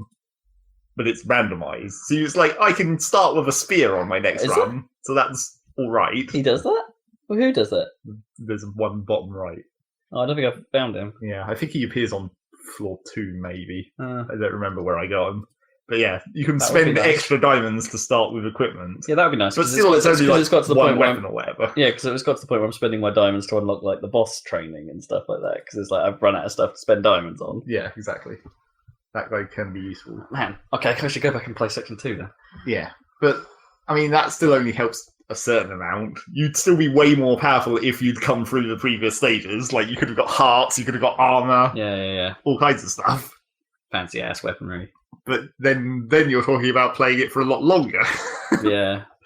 And most of the time, I mean, the game is right in that, in theory, like almost every level you should be able to see the patterns and there should be a solution. Yeah. But it's just really, really hard. Well, it's just. I bet me's like maybe I should just play as the bard for a while and get rid of the beat and I guess just you could. and just learn the strategies. Yeah, maybe. It's just I think the main problem is armor. It's like everything does more damage. Oh, it does a load more damage. Yeah. And if you'd had armor by that point from going through the easier levels, you wouldn't take so much damage. Yeah. So you'd have more capability to fuck things up. And by the time you reach Section 3, like you can't buy any more like actual permanent upgrades, right? You run out of heart. You shouldn't by that point. You should have already bought them all. You run out of heart containers to buy, and you run out of you run out of just straight upgrades. Yeah. Yeah, that's like it's a tricky bloody game. Too hard, I think. I don't think it's too hard. It's as hard as any of those roguelike stuff. You just have to get used to it. I guess. I don't know. I just find it quite irritating. And like Section 3 especially feels like there's more scenarios where it's like, I really don't know how I would have got out of that. Well, I think it is just the problem of the open space. You don't have the ability to not have everything just coming at you. Yeah, they have irritating patterns and things moving in awkward diamonds and the hot floors that are sometimes super annoying. I think the main problem with starting Section 3 from starting Section 3 immediately is you really do need a weapon that's not just the square in front of you in Section 3. Yeah. There's too many things that... A long weapon would be super great. Yeah. Yeah. Any weapon that can hit more than directly in front of you is well helpful in Section 3.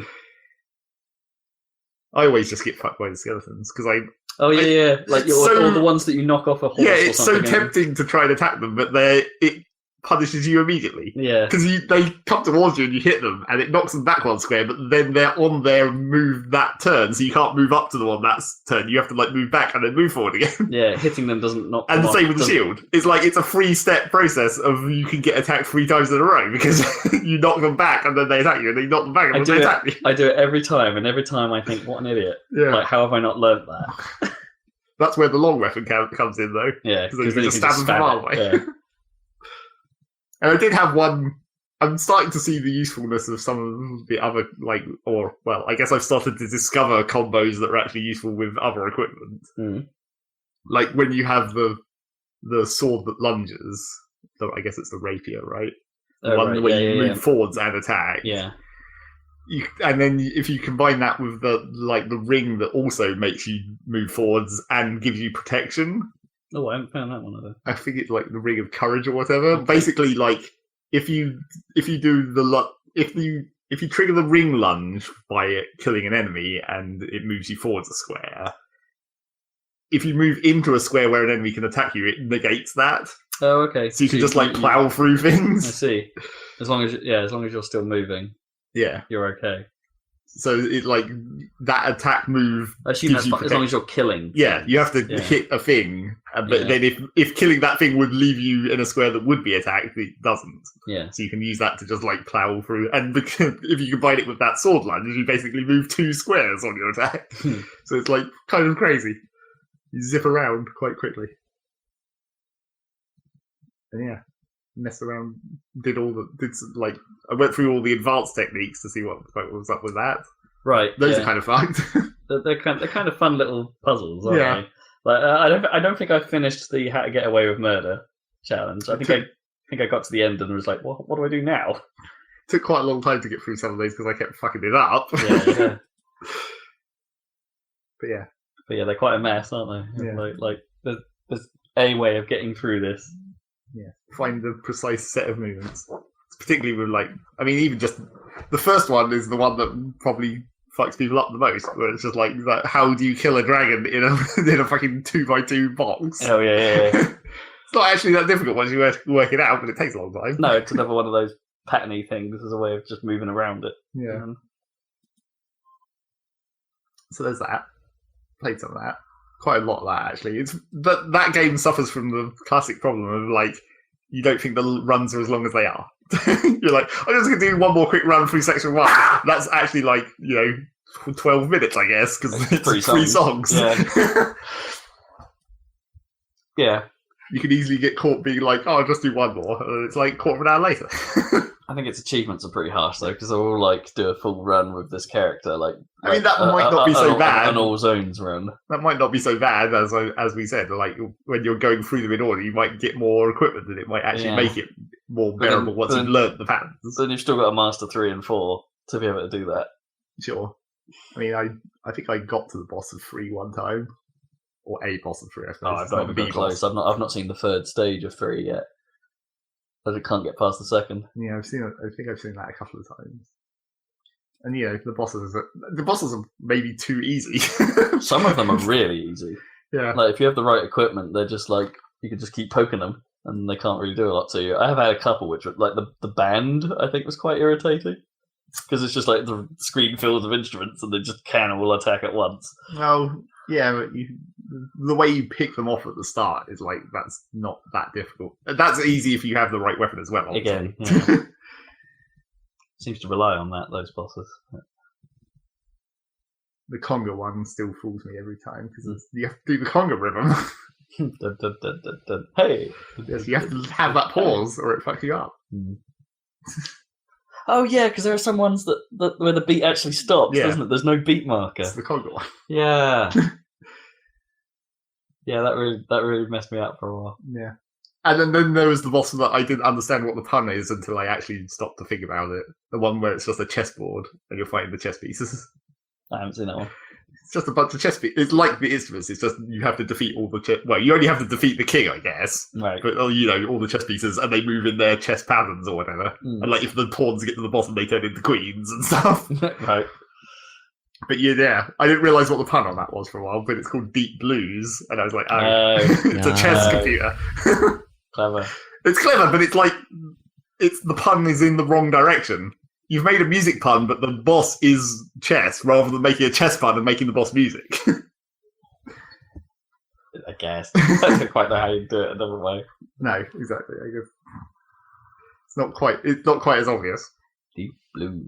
All right. And that song's not even very interesting. I don't think it's bluesy enough for being Deep Blues. Blah, blah, blah, blah. Yeah, exactly. I think they should have. Yeah, it should have been a lot slower. Maybe that would have made it more noticeable. But maybe that would have made that boss even more easier than it already is. Maybe because you just mash through all the one-hit chess pieces real fast. Don't you really worry about taking damage. So there's that. Or you just make it more punishing. It's slow, but the effect of getting it wrong is pretty harsh. Yeah, you know? I mean that would have made more sense, I guess. You don't want the blues.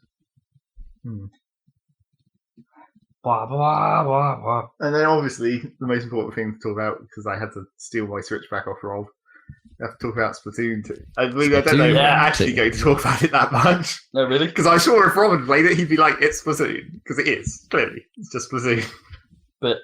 But you didn't really play much of the original, right? No, exactly. So how do you feel about Splatoon? This is what I want to know. Like, it's just I don't know why you think it would be an interesting opinion, because it's just like, it's fine. It's just a game where you run around and shoot stuff. well, yeah, but like I don't know. I was so positive on Splatoon when it came out. I was like, yeah, Splatoon, and you're like, it's fine. Well, so there you go. That's. I mean, I don't think it's. Yeah, it's great, but I don't think that. I don't think there's any particular part of my opinion that's going to be unusually different from anyone else. No, it's just like I don't know. You like.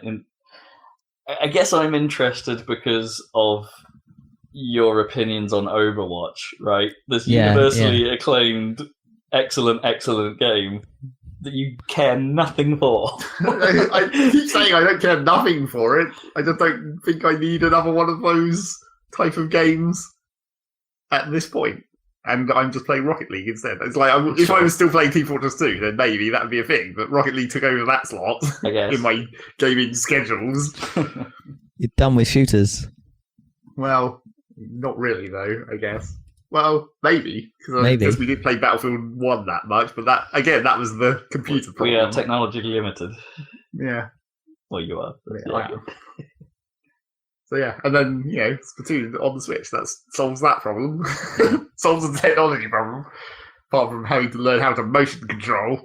So you've been trying that? Yeah.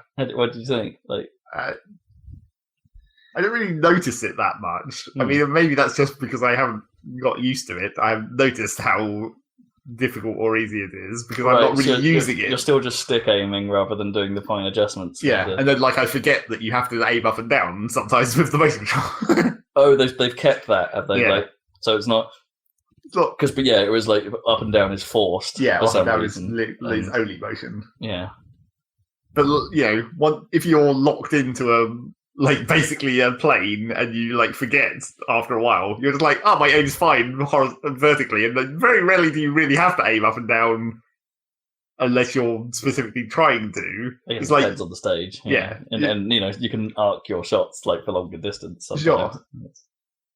So yeah, once I started remembering to use the sub weapons like the bombs, I was like, oh yeah, now I actually have to figure out aiming up to arc the bomb further. Yeah, is the sub weapon system still the same in that it pulls from the same ink pool? Yeah, yeah, okay. And that's my one main complaint. Because that's a bit of a bugger. Yeah, it's tricky to manage that. Well, my one main complaint is not really that being a problem. It's that why is the ammo indicator never on screen apart from when you don't have any ammo? That's the most useless thing in the entire world. Well, it sort of always is because the tank's on your back. Well, yeah, but that doesn't count. You're never looking at that. You're looking at your reticule where there should be an ammo indicator. I guess, yeah. It could have been a subtle change. And the most annoying thing about it is it pops up when you run out of ammo and it says low ink warning. And it's like, A, you mean no ink, and B, that's not a warning. That's when you've run out. Yes. It's like that. The whole point of having you dip back into your ink to reload and everything, I mean, it's a thing to learn where you just learn to be like, I'll just stop for a second every now and then you sort of manage that situation yourself. But when you're using the roller especially, you run out of ink and then you just immediately run into enemy paint because that's how that weapon works. Well, you have to backtrack. I mean, it's the same with anything in that game. You always have to backtrack, to reload effectively. Well, yeah, but it's with the roller where you're mostly not shooting at enemies, you're mostly trying to cover enemy paint. The way the ammo mechanic works inherently leads to you running directly to your death because you're running along casually and then you're like, oh shit, I've run directly into death. Or slow death, I guess. Depends where you are on the map. If there's also enemies there, then it's death. Well, yeah. It's one of those things. The roller got more interesting when they started introducing more variants of it. Yeah, which I'm assuming the Splatfest demo hasn't really had any of. Just the one basic kind of everything, or not even everything. Just the one basic kind of 4 generic weapons. Oh, what 4 did they bring? The standard machine gun, the dual pistol thing, and the sniper rifle and the roller. Oh, okay. So the minigun and the bucket weren't there. No paintbrush or anything. Yeah. None of the fancy stuff. The bucket. But yeah. What were the dualies like? Did you use those? I only used them a little bit, and I mean, they're probably okay. I didn't remember what the control was for the dodge roll, and apparently that's maybe the most important thing with the dual gun. That's the other problem I had, where it's like they had a bit of a tutorial when you first boot it up, where it like runs you through the basic controls, but that doesn't cover it very well, and also it doesn't cover any of the specifics for like the individual weapons. No, it doesn't. You have to figure those out. And there's also no way to get back into that tutorial after you've launched the thing the first time. Right. For this Splatfest demo version, I guess. So yeah, like the I guess do you not have the firing No, range? you don't have the firing range. Right, you can go into recon mode on the stages, which lets you just shoot, so you can still go in there to see what the guns are like and power up the specials and then fire them off into nothing. in the nothing? Yeah, in recon mode, where you where you're on the level. So you actually are in the stage that you're about to play? Yeah. So you can, that's cool. That's so you can find out the level out and stuff, technically, but I was using it to see what the guns were for. Yeah, no, that's neat, because they didn't have that in the original. I think they might have done at some point. Maybe it got added later. I don't remember it. Yeah. If it's there, I never used it. Yeah, exactly. I think I would have done. And that's the other problem with this game, maybe, is like a lot of the. I mean, they're trying to make a UI which is as unintrusive as possible and uses maybe as few words as possible, but that doesn't necessarily equate to being useful to people who don't know what everything is. I was having such fucking trouble with the respawn map, because I'd be like, I pop it up and it's like, okay, this is the map. Then obviously you can choose to shoot yourself to your teammates, because that's a thing. And I was like, yeah, I know about that. And it's like, how exactly do you do that? What buttons do I have to push on this respawn screen to make that happen? Isn't it like D-pad buttons or something? Like you bring up the map and then there's a button to hold to then jump to a... Yeah, there's like D-pad, like your team... Basically, it's a really messy bit of UI where it's like, here's your teammates' icons on the map, and then there's the faces, and then there's the D-pad directions you have to push, or you can move a cursor onto them and select them that way. And right. So and sometimes the map shows enemies as well, so you have to remember what team colour you're on. Right, yeah, of course. Oh, yeah, but they normally just appear as the little squid arrows. Not right? always. They wouldn't... Oh, really? I've definitely had them appear as just the regular arrows of your looks like your team. I think it's to do with like whether there's some standing special weapons that can spot enemies and stuff. Oh, got you. Yeah. The UAVs. Yeah. Well, there were. Oh, wait, are UAVs at there? I don't think it's a UAV because there used to be one of them. One of the specials used to be just like you'd be able to see where all enemies on the map were, and which was quite powerful. And then like I think because I was trying to do it with the cursor, like selecting someone and highlighting them, but I think because of the way it doesn't do it until you've spawned, it's like it sort of makes a noise when you select someone and push a button, but it doesn't really confirm to you that that's going to happen at any point. You just have to like click it, then wait on that screen, and then once you've actually spawned, then it happens. Oh, of course, yeah. No, I forget because it had you could do it before you actually spawned. Yeah, I forgot about that. And also the quirk with the original was that you actually had to make sure to hold them. Yeah. If you just tapped it, it didn't count. I think now if you only have to push the button once, but if you don't realise that you have to wait, you just cancel out of it. Because if you try and move as soon as you spawn, it just like cancels it. Right. You have to make sure that you've spawned and then you stand still, and then that actually triggers. Yeah, and then commit to it. Yeah. So yeah, it's like some elements of it I feel like they should have improved in some ways. I don't think any of that necessarily sounds bad. I think they're trying to solve a problem of, I don't know, I've activated to boost away, but someone's now in my face. Can I fight back a little bit? And also, like, that boost jump mechanic just leads to your death a lot. I mean, the spawn jump mechanic. There's no protection to it. No. It's like you select your teammate and then they die and then you're falling directly into the thing and puts a fucking icon in the world where you're about to land. So the enemies are just pointing their guns directly at where you're going to land. Yep. It's just like, that should have been a bit more, like, lenient, I think. No, I mean, the trick is just to, use it to jump ahead a bit, but try not to jump into the middle of a fight. Yeah, but it's like, it's hard to know if there is a fight. No, I know. It's or if there's going to be a fight. You can in the 2 seconds while you're flying through the air. You can sometimes judge it by I can't see where the enemies are, but I can see an incoming paint blob towards the friendly. I probably don't want to jump to that guy. Let's jump to one guy back or something. And I don't know. For the most part, I don't have a problem with that mechanic. But then also, there's benefit. There's actually value in not using it. Sure. Because one of the but in the sort of early stages of the map, it's actually quite valuable to at least be some, because people will spread paint everywhere, right? Yeah. But they won't be thorough. Yeah, but how thorough is necessary? That's the real question. I don't know. I think there's real value in Splatoon in filling in the gaps, especially around spawn and stuff like that, and just getting the odd little points here and there. Because ultimately, most games are fairly close. And it's and if you've been thorough in your back marker, you've got an advantage. The main reason that I do be thorough at the start of the match. The main reason for spawning at the back is to make sure no one's backcapping you, basically. Well, there's that, yeah.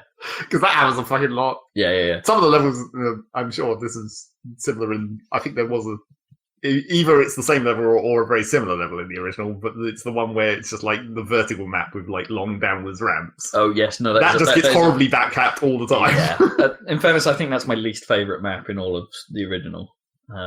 I did not get on with that level.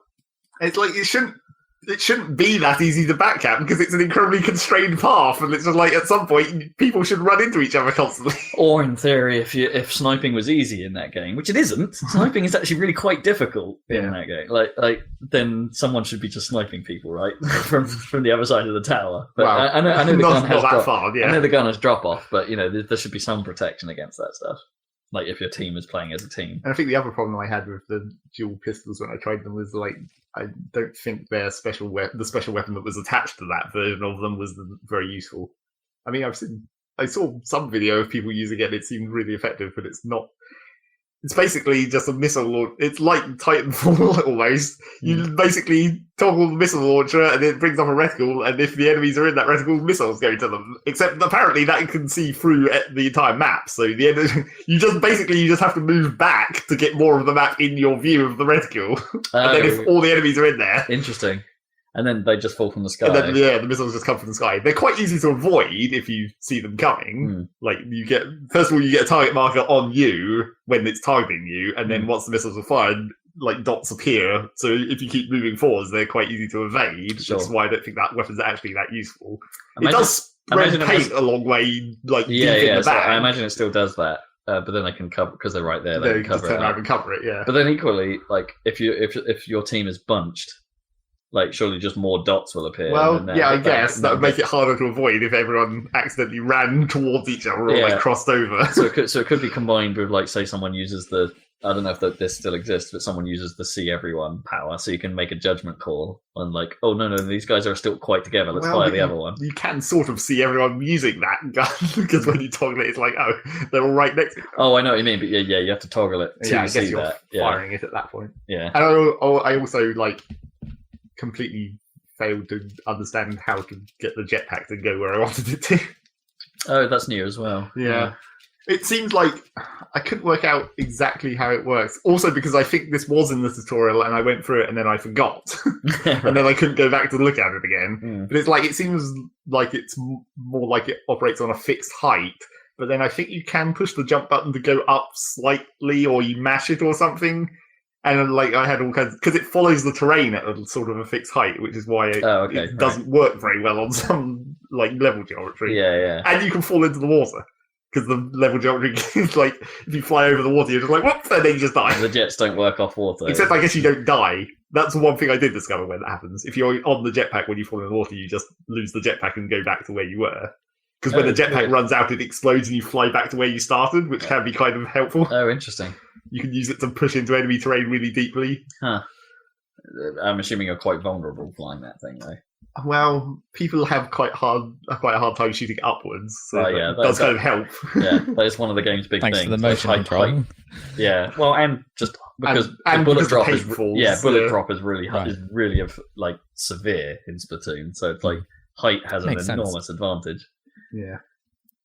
So yeah, I have the higher ground. Got the high ground. I was going to make a prequel meme. It's going to happen. Splatoon prequel memes. So yeah, and the Splatfest was pretty dumb. Yeah, what's it like now? Because I know they like. Well, who knows whether it will continue to be like this?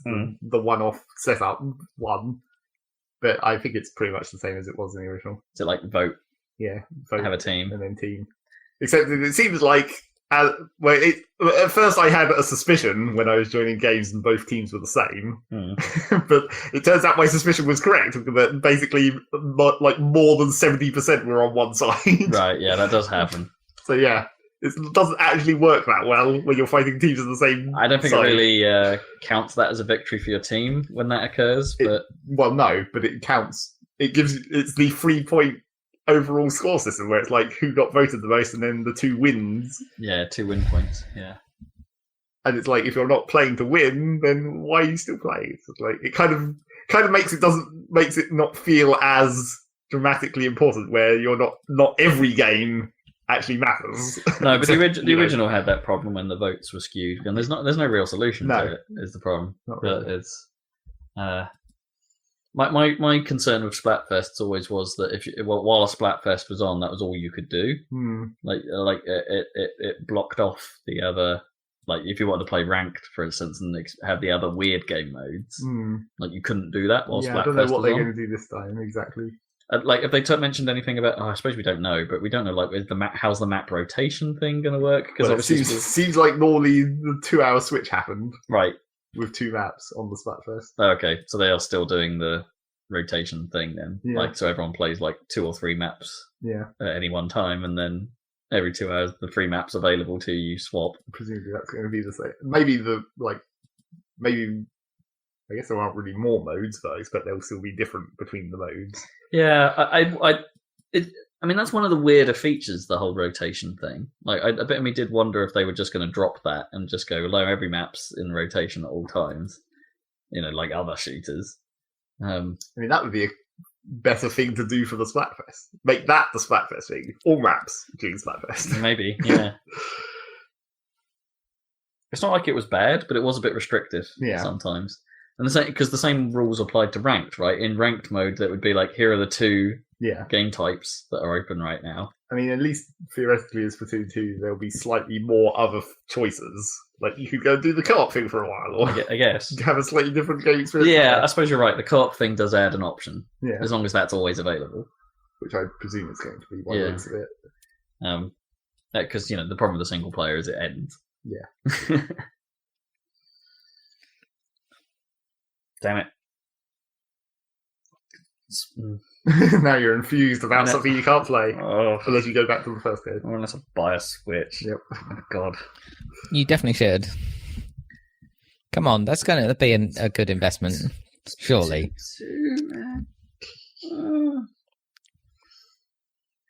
So now I bought the Switch back with me so you can continue to play Zelda for a week more, at least. Okay. So you're not... you haven't decided to dip in then after your Splatfest? Well, I mean, it's still a week away, so there's still that much time. I guess. That's true, actually. Yeah, I've got the week. Okay. I'll get it finished this week. I don't think I'm travelling this week, so let's just gun it. You don't have that much more to do. So, Dan, how much more of Zelda did you play? I didn't play any more of anything. So I'm in limbo. Have we got a week where we don't talk about Zelda? Holy crap. Yeah, no Zelda this week. Woohoo! Disappointing. Podcast variety. Yeah. I kind of wanted to play Dirt Rally after you guys talking about Dirt 4. But then every time, it's been a bit of a stressful couple of weeks with work and stuff. And like every time I'm like, that involves like concentrating for 7-minute straight stretches pretty much. I don't know if I could be bothered with that. Do you know what I mean? Yeah. Yeah. Well, yeah, for me, it's like sometimes like the least... If you've had a stressful day, to me, like the stress... It's not real stress, but like setting up the wheel is a sort of stress. Yeah. It's hassle more than stress, But I don't know, just concentrating. Trying to attach it to the desk and then it not attaching to the desk. And because my one's got those weird little feet on the bottom as well that don't always align properly. And you're like, oh, get the bloody hell on there. Yeah. But, like, you can't pause for a second while you're... Well, I suppose you can, but you can't, like... It's full on for that whole stage, basically. You're going as fast as you possibly can for the entire time, trying not to come off. And they can be pretty long. to some extent, it also has the element of like you almost want to commit to playing that game for some period of time, just because it's like I'm going to get better during this time period. Yeah, and not be like. Yeah, like every time I come back, it's basically like a shakedown. Like I'll be shit in the first couple of stages, but then I'll start to get into it, and then I'll exactly. I normally go in and play like the Rallycross is actually really good for that in that game. Like I'll go in and I'll play like a Rallycross stage to get back into driving weirdly, even though it's nothing like racing the rally stuff. Yeah. But then I'm always better at the rally stuff. Well, it's because of with the Rallycross car, the highest tier Rallycross cars, they're so ridiculously powerful. It does almost. It's like it compresses straights into like instead of a really long straight in a rally stage, it's like you can have a really short straight, but you're still having this insane acceleration deceleration. It's just like compressed into a smaller length.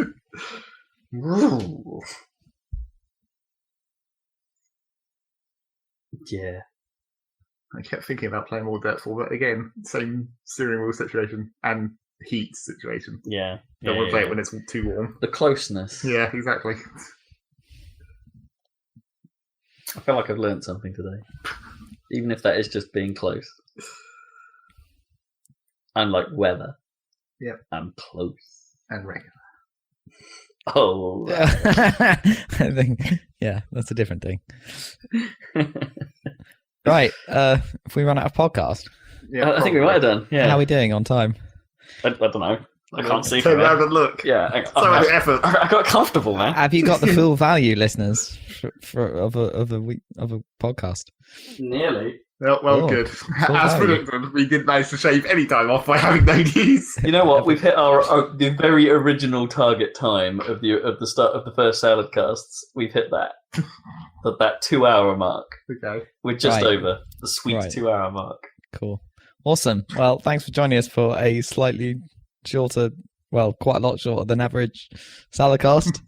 I'm We're sure not here for a long time. We're here for a good time. A good time. And we'll also be here for a next time. So join us then. Is it close or is it close time? It's time to close. Pronunciation. Pronunciation. You know, we've talked about this before. But I heard someone legitimately say the word emphasis. No. Yeah, I'm not ironically mean it. It's like that was just how they were saying it. Ooh, Vavo. Emphasis. So dumb. Okay. Catch you next time, listeners. Bye.